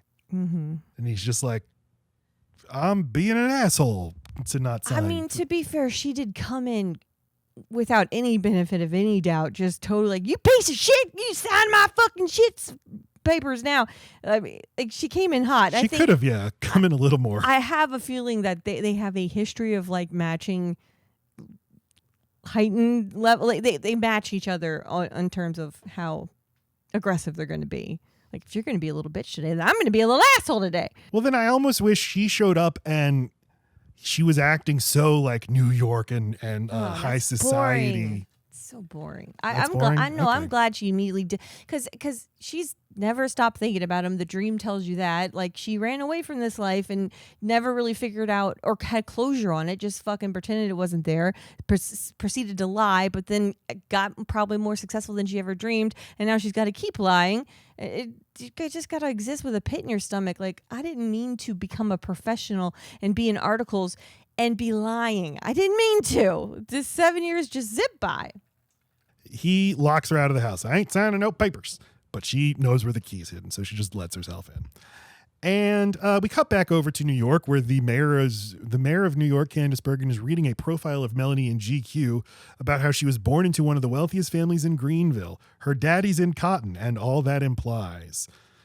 And her aides are like, we can't find any intel on Melanie Carmichael in Alabama. And Candace Bergen's like, whatever happened to responsible journalism? And she's right. This is a journalism scandal. This is the Manti Te'o thing. Nobody did basic.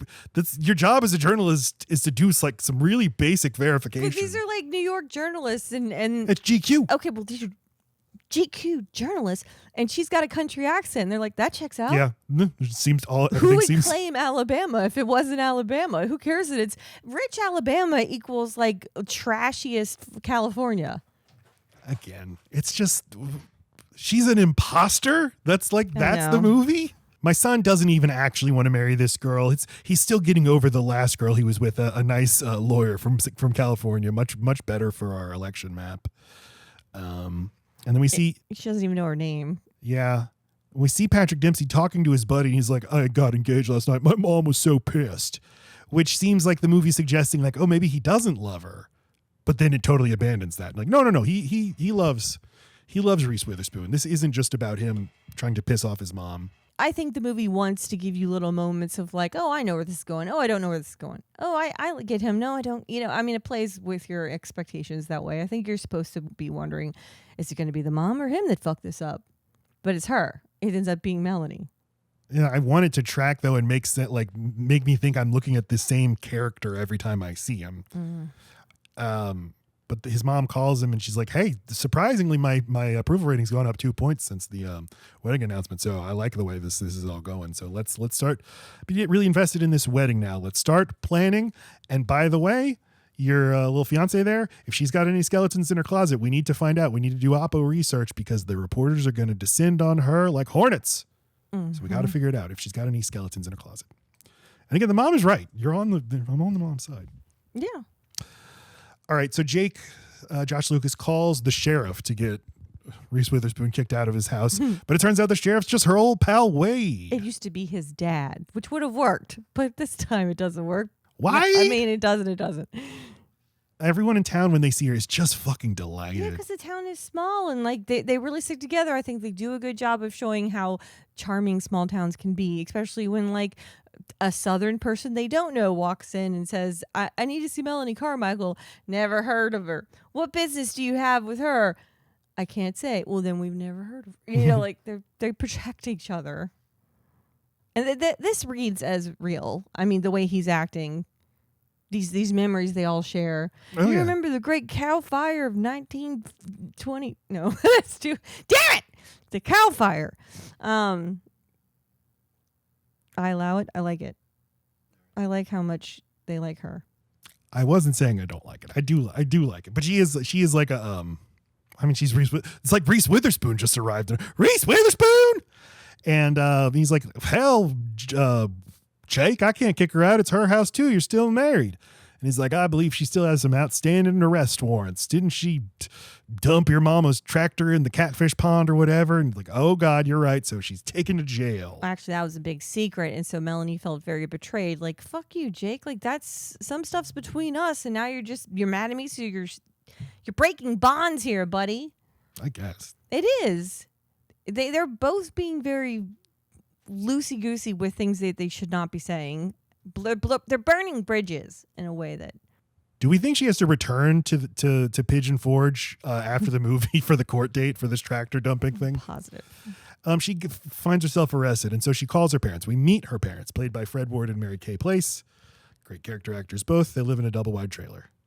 "Mama, can you come get me from jail?" And the mama's like, "What'd you do this time, darling?" So the dad goes and picks her up, and immediately the exposition dump of like, he's still sore because he paid for a wedding that didn't. What happened with Josh Lucas? Like, he got drunk at the wedding and didn't end up dancing at the reception or whatever. I don't know what. I mean, did she literally leave at the wedding? I don't think so. Is that so. her thing? Okay. Well, I mean, she's describing the wedding night, and it sounds awful and familiar. That he threw up all down her dress. Can you fucking imagine being a bride and your drunk person you just married throws up all over your dress? And when she says that, the dad's like, "Well, can you blame him? He was nervous." And she's like, "So yeah, I get. He's the son you never had. Right. It is fucking she's weird. The dad is when your dad takes." But there's a swap there, right? Because she's the only daughter of this family and only child. He's the only son and only child of the other family. So Jake's mom is just as like deferential to her because she's the daughter. So it's like even there they are matched. Mm-hmm. Oh, you're right. Yeah, it's really sweet. You think of him as that slob who threw up down your dress. He's actually changed. He's like a grown man now. He's kind of fetching and successful in small business and everything. And she's like, "Shut up, daddy."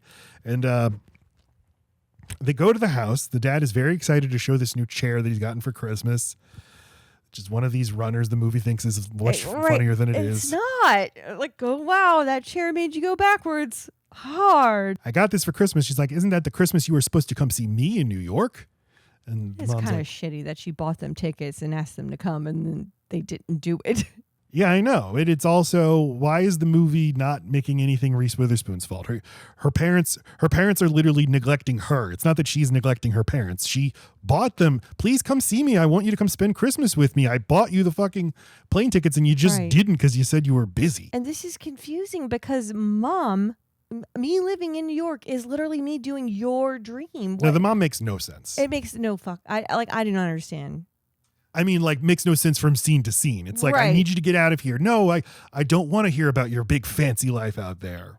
My only thing is that, like, okay, I guess because she's jealous of it in a way, or like doesn't want to see it because she still regrets that she got stuck here. I mean, you're right, though. It's probably just bad writing. It's a confusing character.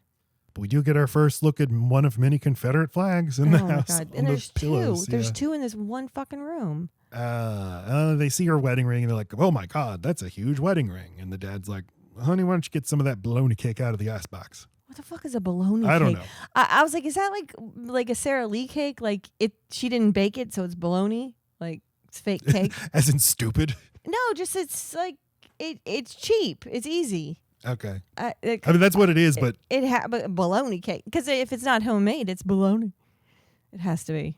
It's the next day. Melanie's going around town. She's on the phone with her lawyer, Mr. Buford.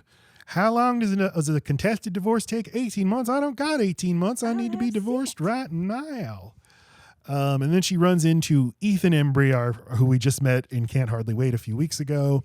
He's Bobby Ray, her old friend. And the movie didn't have to put a gay character in the mix here. There was no reason to do it. But when you told me who wrote it, or is the writer who has, I think it's sweet, and I think it is touching at least on something that is different about living in the South and how far behind we are and were in terms of people being able to be their authentic selves. Like, I mean, this movie was way ahead of its time, and still it does hardly anything to make you go, oh, they accept him. Man, I disagree. I think this is we want to assure people who don't live in the South, these people aren't evil. That a character can be gay. He's been so afraid of coming out his whole life. And as soon as he does, everybody's like, we love you. We accept you. It doesn't want to be ugly at all about what actually would happen. But why put him in? Okay, you're saying he's there to make everyone feel okay about the Southerner about jokes. The movie they're watching. Yeah. That God, just put it somewhere else. Put this movie in Tennessee. I don't know. I just feel like Alabama's a big one. It's a real shit choice. A South is a South. I know. The South is the South. I also think I think everywhere is racist and homophobic. Sure. I know that it's different in the South, but this could have been New Hampshire. Oh yeah, you go into a small town, and like the South is everywhere. If you go into parts of Ohio or Idaho or wherever, it's just the South. So she starts talking to him, and he's like, hey, you used to be hot and heavy with that girl in high school, and he's like, no, she ended up becoming a women's softball coach, if you know what I mean. Wink, wink. And Reese Witherspoon's like, that explains why she wanted to play post office with me. The fuck does that mean? It's mailman. I mean, and it's a game that people in the country play. Where you finger each other? What does that mean? It's just it's like a kissing game. Why is it called mailman? It's called, I don't fucking know. I just know my mom used to play it. Doctor and post office. They both were sexual. The doctor thing makes more sense. You think I ever got her to explain? I just know. Mama, why is she called mailman? But so Melanie's like, oh, softball. I guess we all have our secrets. And then he's like, yes, we do. And they exchange significant looks because he's a gay man. And also because he's a gay man, like all gay men, he loves fashion and has been following her career. And another tie to Devil Wears Prada, where it's like just the one gay character has to know so much about fashion. Yep. Why the fuck would that be? And on behalf of all of my gay friends who are slobs, I object. Who don't know anything about fashion, unlike me. It's good of you. You're welcome. You didn't say thank you. She goes into the bank, and there's the first black person we see in town. You know what, Alabama? I like that he doesn't like her. So it's like I think I counted 3 black people who say lines in Alabama other than her friend Frederick. Mm-hmm. And they're all like treating her very standoffishly. Yes. Because she was a handful, and she was a white handful. That's what it is? Yes. I mean, because, she's a con woman or whatever, but like there were signs all along. I mean, she does things that are impulsive, and because she's cute as a button, gets away with things. She was bored, and that's why she's got up to a lot of fucking trouble. You stole all the catfish out of our pond. That's what we ate and made a living off of. Thanks a lot. So Mary Lynn Rice Cub is the bank clerk, and she's like, oh, do we have any ATM machines? No, we don't have them fancy ATM machines down here in the South. So you need to make a withdrawal from your joint bank account? And she's like, what do you mean? What do you mean joint bank account? Oh, you know, the joint bank account you have with your old husband, Josh Lucas. And she's like, oh, sorry. So then we go back to Jake's house and it's all tidied up. No, it's not just tidied up. She's bought a refrigerator. It's been delivered. She's bought a stove. It's been installed. She's bought all new furniture. It's just very stupid because all this is happening in a day. You can't get a fucking refrigerator delivered in a day, installed. It's very Tracy Flick or whatever. Like she just got it all done. She's a Wonder Woman. She had She's 2 hours so to kill. Let me just capable, yeah. Right. It's annoying. Well, and she's making dinner. And she stocked the refrigerator with light beer and salad. What happened to my heavy beer? What is this I Love Lucy shit? And also, I thought that this was going to be the rest of the movie. I really did. And I was not happy about that idea. You wanted to be married? You're married to me. No more going out catcalling, mister. No watching football. You're going to go to baby showers and stuff. But then very quickly... she's like, I took all your money out of the bank account, you asshole, and I'll give it all back if you just sign the divorce papers. And he's like, okay, fine. Here, let me sign. And as he's about to sign, she's like, what are you doing with all that money just sitting in the bank? You got to be investing like a smart New York person like me. So just turn him back into an asshole. And he's like, fuck you. I'm not going to sign. Don't tell me what to do. By the way, I have a hot date tonight, so I'll sign in the future. And she needs to. He's enjoying that she's around, and she's enjoying that she's around. They can't help but just be meddling each other's lives. If she really wanted those papers signed and that's it, then she should have just not asked the follow-up question. But she's worried that he was doing something illegal, like smuggling or whatever, and that or drug dealing. Like that's all through her concern about like where's he getting this money? I care about him. I don't want him to be doing something bad. Not your problem. Just get that signature. Get out of here. But it's just showing you of the love. The love. It's so much love. She follows him out on his hot date to the honky tonk. To the one place, the one bar, and his mom owns that bar. Where would you bring a hot date, Matt? To your mom's place of employment? Is that where you'd go? If it's the only place. I guess so. It's like Josh Brolin in No Country for Old Men. Where'd you get that gun? The Getting place. It's the only place. We meet Melanie Linsky playing Lurlin. We get the famous, look at you have a baby in a bar. This one's still on the tit, so I can just cart him around. She tells her like, yeah, I design clothes. I'm like a very rich and famous fashion lady now. And I do like that this character, Lurlin, is just like, oh yeah, I think I heard that. Yeah. Yeah, right. Cool. There's the thing. Then the big joke is like she says, do you know Jacqueline Smith or whatever, which is like a Walmart designer. And it's like, oh yeah, I know her. Yeah, right. We don't run in the same circles. That's funny. I guess. See, you have things to teach me about fashion. There's the thing with the Melanie. It's just, she's at the honky tonk. She's in her element. All these people are like, Melanie, you crazy lady. Welcome back. Let's do a Melanie sandwich. One of these guys is Johnny from Deadwood. Great to see him. That's who he is. Okay, I couldn't place him. They're playing pool. It looks fun. I know. And like, she would, I don't know, in New York, she would make this part of her persona is like, get a few drinks in Melanie. That Southern accent comes out. She's a real, you'll have fun with her. She's acting like she hasn't done this in years and years. Yeah. And the thing is, went out and drank alcohol.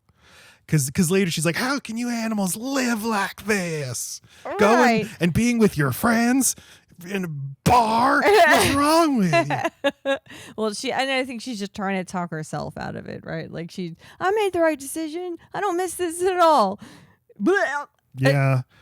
They're telling their stories. Like, remember the big football game where you threw the touchdown pass? Wow. And Reese Witherspoon's like, that's the night he got me pregnant. Jeez, and everybody's like, oh, she had a miscarriage. So I guess does that mean they had a shotgun wedding and then that's why she left it? Okay.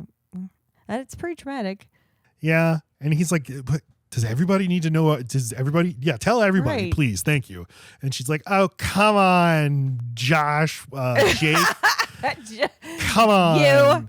It's not like anyone can keep James a secret around here. Except for Bobby Ray, who's a homosexual. Yeah, like, fucking Christ. And Ouch. he responds by saying, at least I didn't called less than mediocre by women's wear daily. And once again, everybody's like, oh.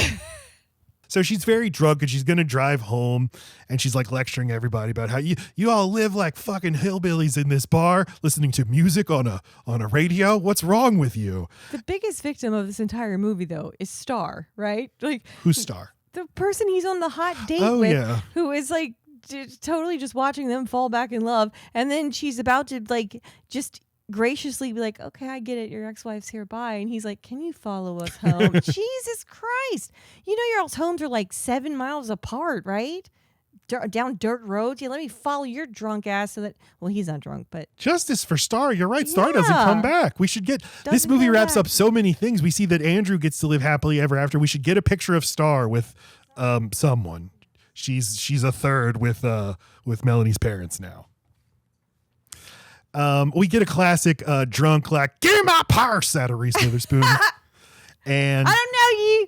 No drunker word than purse. But it's the next morning. Reese Witherspoon wakes up hungover. I feel her hungover. Yeah, right. I'm going to get in a fucking plane feeling like that. Ugh. She doesn't get in the plane. No, That's probably doesn't. why. She's like, Just say it. Like, that does bother me. Like, on the one hand, when someone's hungover and I can tell they are, I start to feel that way too. But then when, like in the movie The Hangover, when they're capable of doing so many things that you shouldn't be able to while in a hangover, that also pisses me off. Do you remember though? She's literally 25 years old. Is she? Is that yeah. how she, I think so both so she's the actress and the character. Yeah, 25. So all right. Yeah, still drinking age. Jake has signed the papers, so it's like dilemma of the movie over, or is it? She goes out into the living room and sees her dad putting on his Confederate colonel costume because he's going to, and she sees him, and the score does just this ridiculous Dixie thing. Daddy, you're still doing all that. A book recommendation. It's like the one thing I do a year, so yeah. I'm just doing this all of the time. Tony Horwitz wrote a great book. No, they make it a point to let you know this is like their season of that. This is when tourists come. That's why Bobby Ray was at his grandpa's, because like this is like the one thing that brings people to their town. So this is like a moment. That's why they're having a fair. Alabama, if I'm remembering my history, does not have many Civil War important Civil War sites. In Pigeon Fuck, Alabama, yeah. But read Tony Horwitz's book "Confederates of the Attic" is a great book about the cult of people cosplaying as Civil War soldiers, and how it's like 95% of people want to be Confederates and not Union soldiers, and it's so just the cult of the Confederacy. Bizarre, yeah. And then also, I never hear about a Union guy. No, I know. That's why I said I wanted to wear my Ulysses S. Grant shirt, but I couldn't find it. Was he in the Union or the Confederacy? He was the Union general. He won the war. Good for him. I haven't gotten to that part yet. In the book. but I also just love reading about that stuff, because it's like, until the internet, this is what old men were nerds about. That's why I was mad at you yesterday, because I thought you were talking about someone who loved slavery. Like, why would you have that shirt, Matt? Why would you tell people you have a shirt like that? That's not funny. It's literally the opposite. I didn't know. And it says underneath it says unconditional. The famous, so it's supposed to be a fuck you to this, because they called him Unconditional Surrender Grant. No idea. Because he so thoroughly kicked their asses. He had a hell of a mustache. Anyway, I just love the idea that like this is what old men used to be nerds about, and in a few years we're gonna see like gooning. We're gonna see 80-year-olds who are fucking Star Wars nerds and stuff, and that's what they're gonna be obsessed wrinkly, faded tattoos. Yeah. Aw. She decides to go visit Jake at his seaplane, even though she's gotten everything that she wants. We still got a movie to go. So, hey, I'm inventing reasons to still need to talk to you. I just wanted to say I'm sorry. No, she woke up in her house. Oh, you're right. And he's like, yeah, well, I'm not going to be at this house much longer. I'm moving away to Tuscaloosa. And she's like, you can't move. And he's like, oh, yeah? Do you want to come in my plane? I can show you my world. And she's like, no, I can't. And he's like, can't or won't. She's like, goodbye, Jake. Goodbye forever. Goodbye, bye. Bye. So she visits the post office, talks to another black person who's afraid of her for good reason, who then you're looking for Bobby Ray. Oh, he's over at the Carmichael Plantation.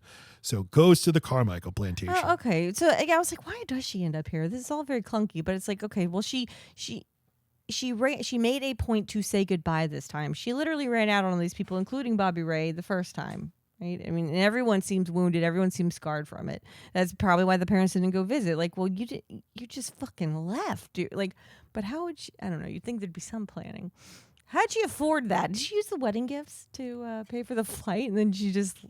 I think we need a Sweet Home Alabama prequel series. Slept on that gay man's porch until he let her in, and she started sewing tiny clothes like Cinderella for mice. And he's like, "There's something here. You could be my protege." See, if this were 5 years ago, we would have gotten the Disney Plus series about that exact thing. The rise of Melanie Carmichael. Oh, that sounds even. Meet another all the black people in Alabama work in servant capacities. Yes, I was just going to say that. Including the woman who works here at the plantation home. Oh, Lord. Oh, Miss Melanie. And, Melanie is named from Gone with the Wind. Oh, okay, yes. You're looking for Bobby Ray. He's out in the backyard playing with his Confederate grandfather. Okay. His wind-up Confederate grandfather. Yeah, and she's like, "Hey, I'm sorry that I ruined your life and revealed that you're gay in homophobic Alabama." And he's like, "Yeah, no problem." Because she says, "Here's the thing. I figured if the finger was pointing at you, no one would be looking." It's like we're all like, Melanie, yeah. Yeah, I know. Yeah, that's why you would do that. And then she's leaving and a reporter shows up and he's like, "Hey, I'm a reporter here from the news. Miss Melanie, this is your house, the Carmichael Plantation. I'm so glad to find you here. Exactly where you should be." But I guess. Now we have to begin another sitcom plot of like, "Oh, this is totally my house. Yes, come in," and gives him a fake tour of the house. Mm-hmm. And now she's bringing people. Bobby Ray has to pretend, "Oh yeah, I'm her cousin or whatever. She totally lives here." Okay, great. And Bobby Ray and other people in town have been following Melanie's career in the news. Didn't any of them say, "Hey, why is she calling herself Carmichael? I'm Why isn't she wondering giving that the whole fucking time. Isn't that your last name, Bobby Ray? What's up with that?" Shouldn't that be something that you guys touch on when you see each other at first? Like, what was that? What was your inspiration? Or just something? Maybe Melanie needed to start her own fashion line because she couldn't clear the HR process at other places because they said, She was like, "Know me." She's know me. She's know me. Let me different places. What's your last name? Let me get back to you on that. Goes on down by the Pigeon Creek Catfish Festival. They don't say crick. They say crike. It should be illegal to not say crick. You should always say crick. I learned about crick while watching a Utah documentary the other day. Utah? They say it in Utah? Colorado documentary the other day. Colorado? It's the South is everywhere. The South is everywhere you go. I've never heard anyone call it a crick. Oh, you haven't lived. Catfish Festival. She reconciles with Melanie Linsky. And she's like, "Hey, I'm sorry I said that you're a dumb woman who has lots of babies." She's like, "Oh, it's Can okay." I hold one of your dumb babies? And she gives it a little scratch. Scratch behind the ear. Heel. I'm sorry. Yeah, the baby goes.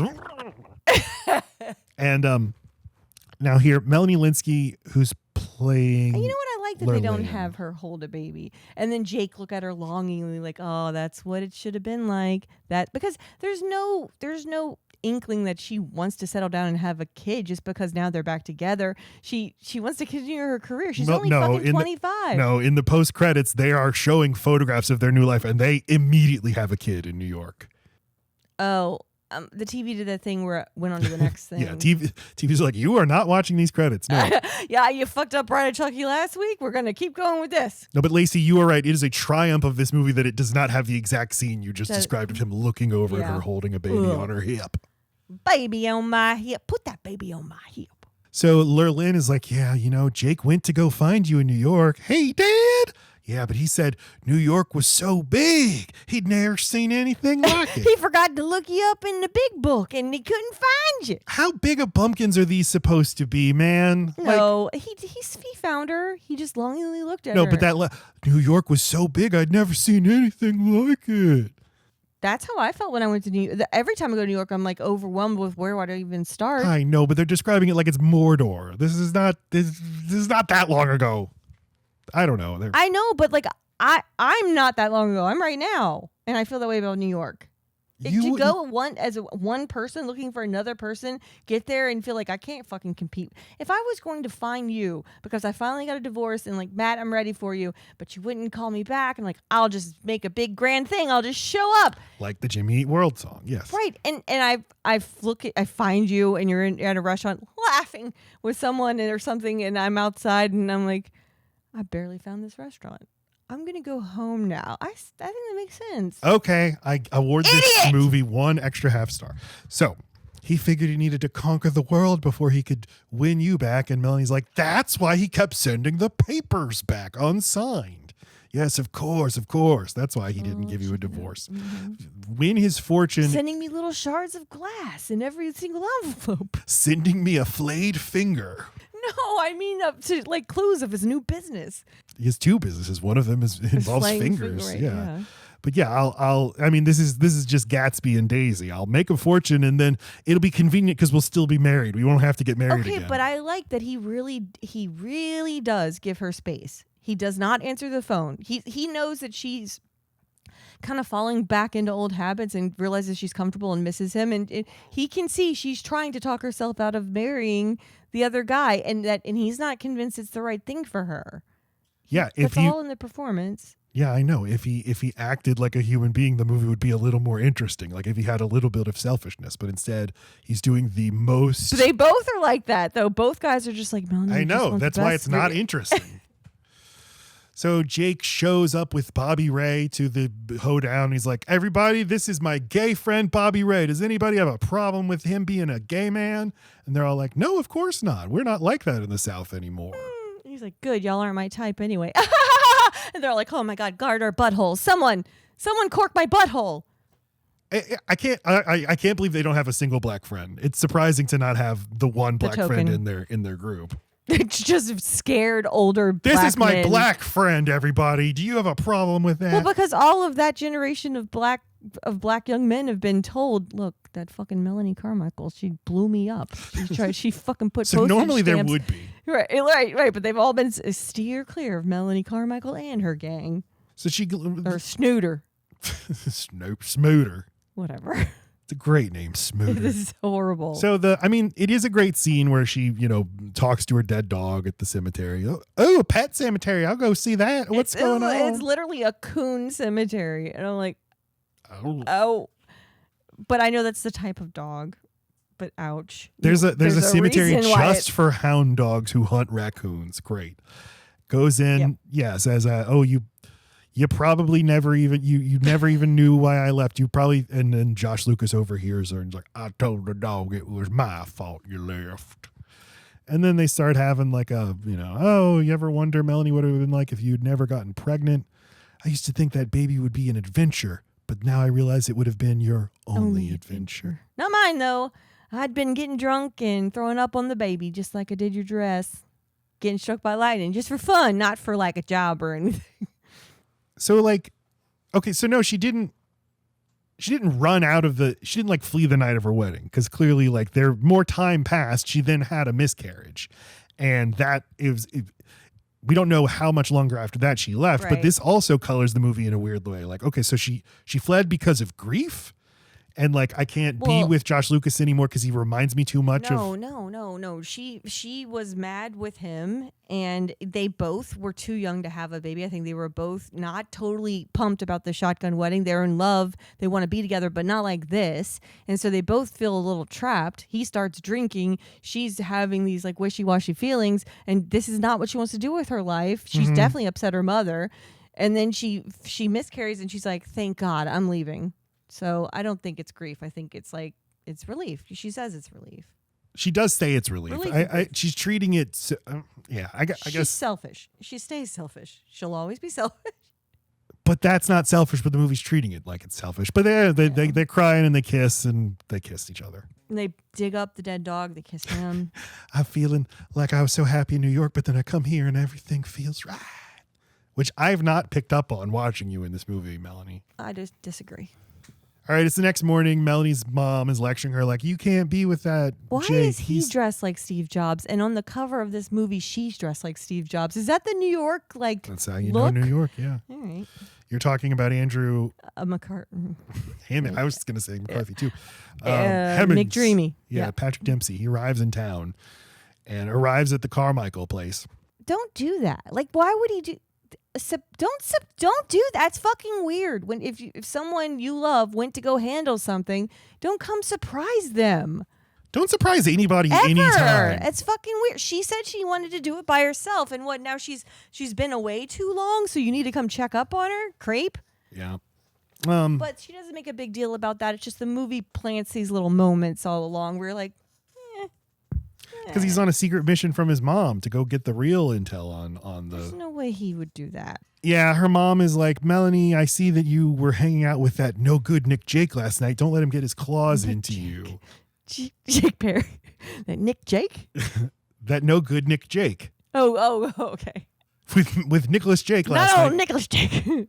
And he'll sink his claws into you. Don't let it happen. She's like, Mama, I'm gonna Mama, and I'm going back to New York City. I just need to go find Daddy and tell him goodbye at the Confederate battlefield. Okay. So Andrew arrives in town, runs into Jake because they're both walking up to the Carmichael place, and fucking this stupid sitcom farce thing is happening. We're like, oh, you think that she lives here? Okay, well, I'll go ahead and pretend too that she lives here. Oh, Melanie, you're looking for Melanie? Yeah, she's at the battlefield. I'll give you a ride. And oh no, Smooter? Oh no, Carmichael. Oh, that explains it. So it's like, well, then now I'm a weird con man too, and I'm gonna pretend that Smooter and Carmichael aren't. I get it's not his place to like reveal that, but then to like, no, I'll give you a ride. Let me tell you all kinds of stories about the woman you're gonna marry, and you're gonna eventually, in a few moments, find out I'm talking about her. This won't be weird. It's such because he tells thing. stories about there was this incredible girl, Melanie Smooter. She blew up the bank. Oh, he says she blew up the bank, and he responds, "Oh my stars, the bank! No!" And he's like, "Yeah, she was 10 years old. She didn't hurt anybody except a cat. She blew up a cat. It was scheduled to die anyway." And he says, "From dynamite?" And then I laughed really hard, and I got so mad at the movie for she was scheduled to die anyway. From dynamite? God damn you, movie. Well, you know, dynamite always does have a clock on it. So it's all about scheduling with dynamite. So, wow, sounds like an incredible girl. Whatever happened to her? What an amazing 10-year-old. Tell me more. My dick's so hard. Oh, got pregnant, married some loser right out of high school. They get to the battlefield, and now Jake she's is a piece of shit. What? No one talks to her anymore. Yeah. Fucking boring. Anyway, he brings her fiance in front of her, and he's like, "You're a lying liar, Reese Witherspoon. Now deal with all your lies." And Andrew is like, "Is this true? Are you a liar?" And she's like, "It's true. I lied. I am a lying liar. I'm a smooter." And he storms off. I can't believe you're a smoot. And he remains mad at her for about 45 seconds, because then he returns to their house and he's like, "Melanie, I just came to say I'm sorry, and I want to marry you. We'll have a big snazzy wedding in New York City." York City. Then the dad, Fred Ward, says, "Well, I suppose I could take off work." And when he said this, I heard the ghost of my dad somewhere laughing. Your dad is alive, Who's alive and yes. well. But yeah. Just when I hear a joke in the wild that my dad would like, I just hear him in my head. Do a little elbow to you, point at the screen. So yeah, business wedding in New York. No, can we get married here? Yes, we can get married in Sweet Home, Alabama. This is when I texted Laci and said, "There's 30 more minutes in this movie. How?" And I ended it for the night because I was getting swarmed by termites. You guys, that's a very cool thing that happens in Louisiana, apparently, and not other places. It's a southern It's swarming. Thing. It's not. It doesn't happen in Florida. It's swarming season. Anyway, I was being outnumbered by a lot, so I stopped the movie right here. And then when I realized there's 30 minutes left, I'm like, this is when Matt exclaimed, "How could there be 30 minutes left?" But I don't know. I appreciate the movie takes its time, and like, this wasn't a rash decision. She goes back to New York. She's thinking through It's pretty stuff. weird she goes back to New York because But there's a whole wedding to plan. It takes months. Yes, I know. I'm saying she's only in screen time back in New York for a minute or so. So it's kind of. It wants to show you time passing because Jake is about to open his business and he goes along and does it. Like his plan shouldn't get interrupted. Hers either. She needs to see it through. It would have been too split decision, too not thought through if she just, "I'm never leaving here again. I'm married, y'all." I appreciate that it takes its time. As time is passing, she keeps calling Josh Lucas. "I just wanted to apologize," but he won't answer. In fact, he even unplugs the phone. I guess only one person calls him? Yeah, just one person. Okay. So now the wedding is approaching. She arrives back in town at the Alabama airport, with her friends, with Frederick and her other friend, and sees an ad with her woman friend. Her other friend woman. And sees an advertisement for a glass blowing place, and she's like, "Oh, I've heard about this." No, she's like, this is that glass, because she was trying to figure it out because it had a booth at the fair, and she just loved it so much, right. And everyone was looking at her crazy because she didn't know what it was, but Jake didn't want her to know that, didn't want it to sway her, and then she's like, "This is it." So she had no idea it was going to be Jake. No idea, Matt. She just wanted to get some in New York. How amazing hard this makes Jake's dick that this whole movie's been going by, and she's like, "Oh my God, I love this glass. What is it, tinted clear? That's amazing." They go to this glass place, and oh my God, it's Jake's glass blowing place. Wow. Or and he supplies it or whatever. I don't know, but No, it's the whole thing is his business, but it's got a restaurant. He's a glass nerd. He's just one of these glass guys you hear about. And, it turns out he's not a big loser. He's a success in small business, the most important thing of all. Also, this whole time, he's a pilot. That's not nothing. Right. The fuck? That's just for practical purposes. Oh, why are you fucking around with Moe's plane? Why do you have Mr. Moe's plane? You smuggling drugs, Jake? You learn how to be a pilot so you can smuggle $20 worth of fucking cocaine. Is it possible to be a loser if you can fly a plane? Exactly. True question for everyone out there. Can you fly a plane and be a loser? You need like a certain amount of hours to even be certified and legally to go up there. That means you basically went to college. No one who went to college is a loser. Exactly. There's this weird old guy with a bow tie who arrives, and he's like, "I'm looking for Melanie." And they're all like, No, Melanie never was in this town, mister. But it's Mr. Buford. It's her lawyer. Back at the Smooter home, Mel's mom is showing Frederick, the gay black friend, all her collections of roosters and stuff. And yeah, Fred Ward gives him a dirty look, but that's just because he doesn't like his wife's taste, we decided. The mayor arrives in town, and she's doing the Hillary Clinton like, "I'm actually from the South too, if you think about it." Okay, but when she goes for her spin in the chair, why does it look like she's like sprawled eagle vag out in front of the dad? Like, it's so much more... It's an assault. Her vagine is unveiled. Otherwise, like, Melanie, why do you care if this woman's going to get reclined in a chair? I don't know, but I'm laughing. Legs in the air, and the gay man is just like, like he sees just the biggest beaver. Oh, beaver, woman beaver. It's like I hate woman beavers. My least favorite kind. It's the wedding, and Reese is getting ready for her wedding, and her mom's helping her, like, "Here, I'll zip you and stuff." This is what ladies do. And it's hard to get in those dresses. And Reese is looking a little nervous, and her mom's like, "Don't have second thoughts." Don't. And it's like, by now, it's like, but Reese has already made her... You don't understand what a big deal she is and how she has a BMW. You must think this is all from the guy. Like, whatever dream you thought she could only do if she had the right man in her life, she's already doing that. He could give you things you could never dream of. She's already rich in New York. Right. What more does she need from him? Because her mom gives her the speech about, like, "Yeah, I married out of passion, and look where I ended up, in the shittiest place in the world. Madly in love still, totally turned on by my pretty foxy husband." But it's like, he wants to be the president of the United States one day. Like, that's a very specific thing to go along on a ride for. No fucking thank you. I want to be a fashion designer. I don't want to do this. It's not her fault that a handsome politician like wanted to take her out one day. It just kind of goes. Yeah, him being "one day I'll be the president" is like, this is not the safe, predictable guy versus the kind of wild guy this from is your Charlie hometown. Kirk. Like, do you really want to be Erica? I mean, I think she does. I think she wants to command the stage and fine, twirl but the that's baton. not what Erica was allowed to do before Charlie Kirk died. She's supposed to submit. He made her put away her whole career. This can't turn into the Charlie Kirk podcast again, like it always does. Oh God! But yeah, the wedding is proceeding apace, but then the lawyer interrupts. He's like, "I have some stuff to tell you." He's a tiny old frail man, and a giant person jumps on him. That's sad. Not Anyway, okay. Not okay. He's like, "Melanie, you never signed your divorce papers. You're still married." And everybody's like, "Rabble, rabble, rabble, rabble." Also, the day of the wedding is not the day that the shit becomes official. Yeah, none You've of this already matters. Right. This None is of this all. matters. It's why it's called a ceremony. It's ceremonial. Like, the legal shit happened 3 days ago.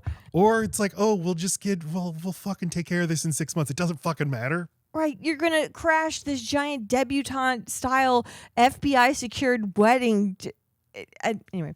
Yeah, I think you got officially divorced like 3 months before you and I got married. We were together a long time before then. You were a bigamist, if you think about it. Polygamist. Who else? A bigamist? Yeah, it doesn't two. matter. Okay. B-I, bigamy. Oh, who else? These days, it feels like every woman you meet is bi. Sexual or gamist. Okay. Good one. So, yeah, he's like, you just got to sign this paper. And she's like, okay, wait, I can't. And she turns over to Andrew. She's like, hey, I can't marry you and you shouldn't want to marry me. You see, I gave my heart away a long time ago and I never got it back. And he's like, okay, no problem. Well, because this mom is like, you're going to let that twat get away with that? Now it's time to fucking roast her. And he just loves how upset his mom's getting. He's like, well, the best way to make this a good day is to keep making my mom upset. Bye. So he never actually loved her. He just wanted to piss off his mom. They leave it confusing. They do. And Candace Bergen's like, I'm glad my son isn't getting married to Miss Hee Haw. She wasn't raised right. And Reese Witherspoon's like, don't say my mama didn't raise me right, and jumps on her. And yeah, the South is risen jump again. And punches the fuck out of her. So when the cop shows up again and he pretends he needs to arrest them, I thought it was because she like filed a fucking complaint for being physically assaulted. She is a mayor. No, I know. Yeah, Secret Service is piling on her right now. There's a red she's dot getting on Reese Witherspoon. Yes, tased and she's defecating in her wedding dress. It's happening. It's happening. Yeah. Oh, but now he's like, oh, but I like it.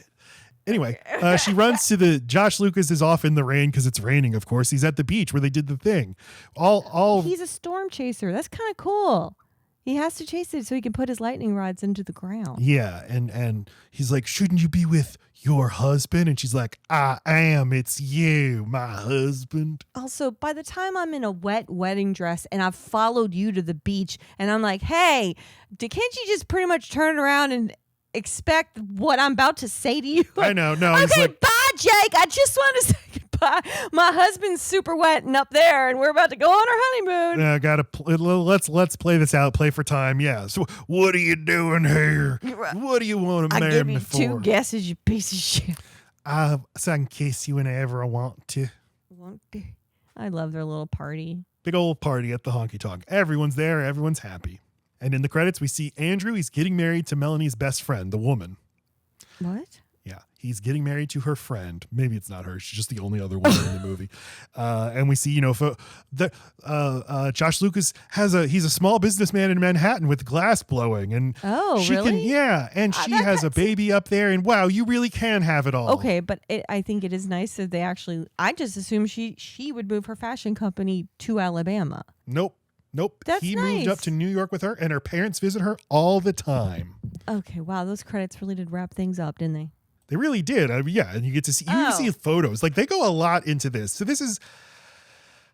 I'm just remember what Roger Ebert said. Like the movie where you actually got to confront the reality of the woman who actually gave up the big life in the big city for the small town guy. So what is that actually like?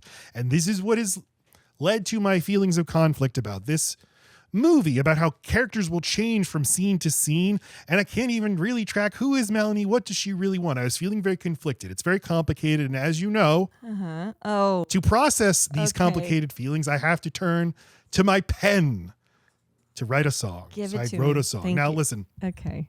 We love our parody songs on this program. Mm-hmm. And the movie's called Sweet Home Alabama. Oh, Jesus It's like, Christ. why overthink this? One of the most celebrated songs of all time. Freebird. Oh, just kidding. This song, Dirty Diana. This is about Melanie. It's from the perspective of Melanie Uh-huh. trying to figure out what should she do. Got it. The song is called Sweet Home Alabama. Okay. The world's Alabama. And I want to go. They do things different. And they move more slow. And what do I do with my conflicted thoughts? Visit plantations and the honky tonk. Though my mom's in debt and my dad could And this town is death, I confess.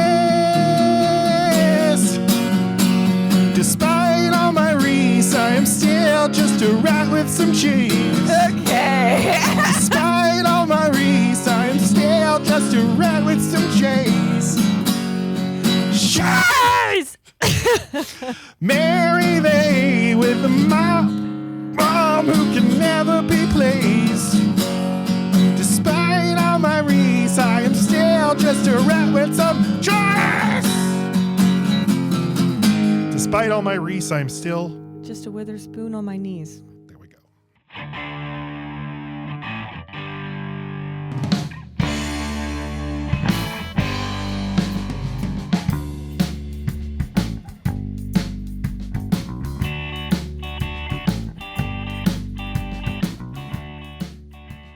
And you said the opening line is what tickled you, and that's why you wrote an entire song. And the opening line was like 3 words. Like, the world's Alabama. I'm just picturing you peeing and that coming in your mind like, yeah! It really is. All right. Final thoughts about Sweet Home Alabama? I guess I'd give it a 3. It seems carefully calculated, and but then when you start to peel it back, it seems confused too. So it's her charm and the great supporting cast that give it what it has. It's almost too simple of a story, but then it gets complicated for no reason. 3 or 3.5. Yeah, I can't go. I 2.5. Ooh. I do not give it a recommend. Oh. I think it is a too flawed of a movie. Too flawed, too furious. The performances are really good. The cast is great, but it can't overcome, I think, a really, really shitty script and uninspired direction. And I mean, yeah, everything that everything that is going to happen before it happens. It does not, what is it, subvert your expectations at all. And so, just in little tiny ways, ways that almost make you go, is that an accident? Did they mean to be interesting here? And right. I shouldn't be thinking that. And so if that is the case, it's not like there's not a billion movies that are like that you love, but there would be something else where it's like, oh, but it is the craft here is exceptional. Oh, the chemistry here is exceptional. And I just don't see it. I think they're good. They have good chemistry. Reese Witherspoon's a delight. I laughed that one time. Despite all my Reese, I'm still a rat with some cheese. 2.5 stars for Sweet Home Alabama. All right. Laci, we got to figure out what we're doing next week, so I'm going to leave it up to you. Oh, okay. You can choose Bring It On. Wait, now I can just choose whatever the fuck I want. The Intern, or Madam Web, or something else. Bring It On. That's an easy fucking choice. Okay, unless there's something not on the board. I just named these because we're about to cover a ton of movers. Movers, right. And I was trying to come up with a light lift. Maybe movies for the ladies. Oh, thank you. Like Madam Web. Yeah, what the fuck? I'll give it some thought. I don't know if it's that one. Well, fuck. All right, well, next week we will be... You're like, I already bought all of these movies. Next week we will be covering... Drop Dead Fred. All right, follow Laci's Movie Character Morphs channel on YouTube. A little defunct at the moment. Follow us on social media, Facebook, Twitter, Instagram, TikTok, Blue Sky, YouTube, Letterboxd. My band is Rural Route 9. You can hear all of our music, including the song you're hearing right now, The on world is a vampire, etc. All right, thanks everybody for coming down south with us. Okay, I love you. Goodbye.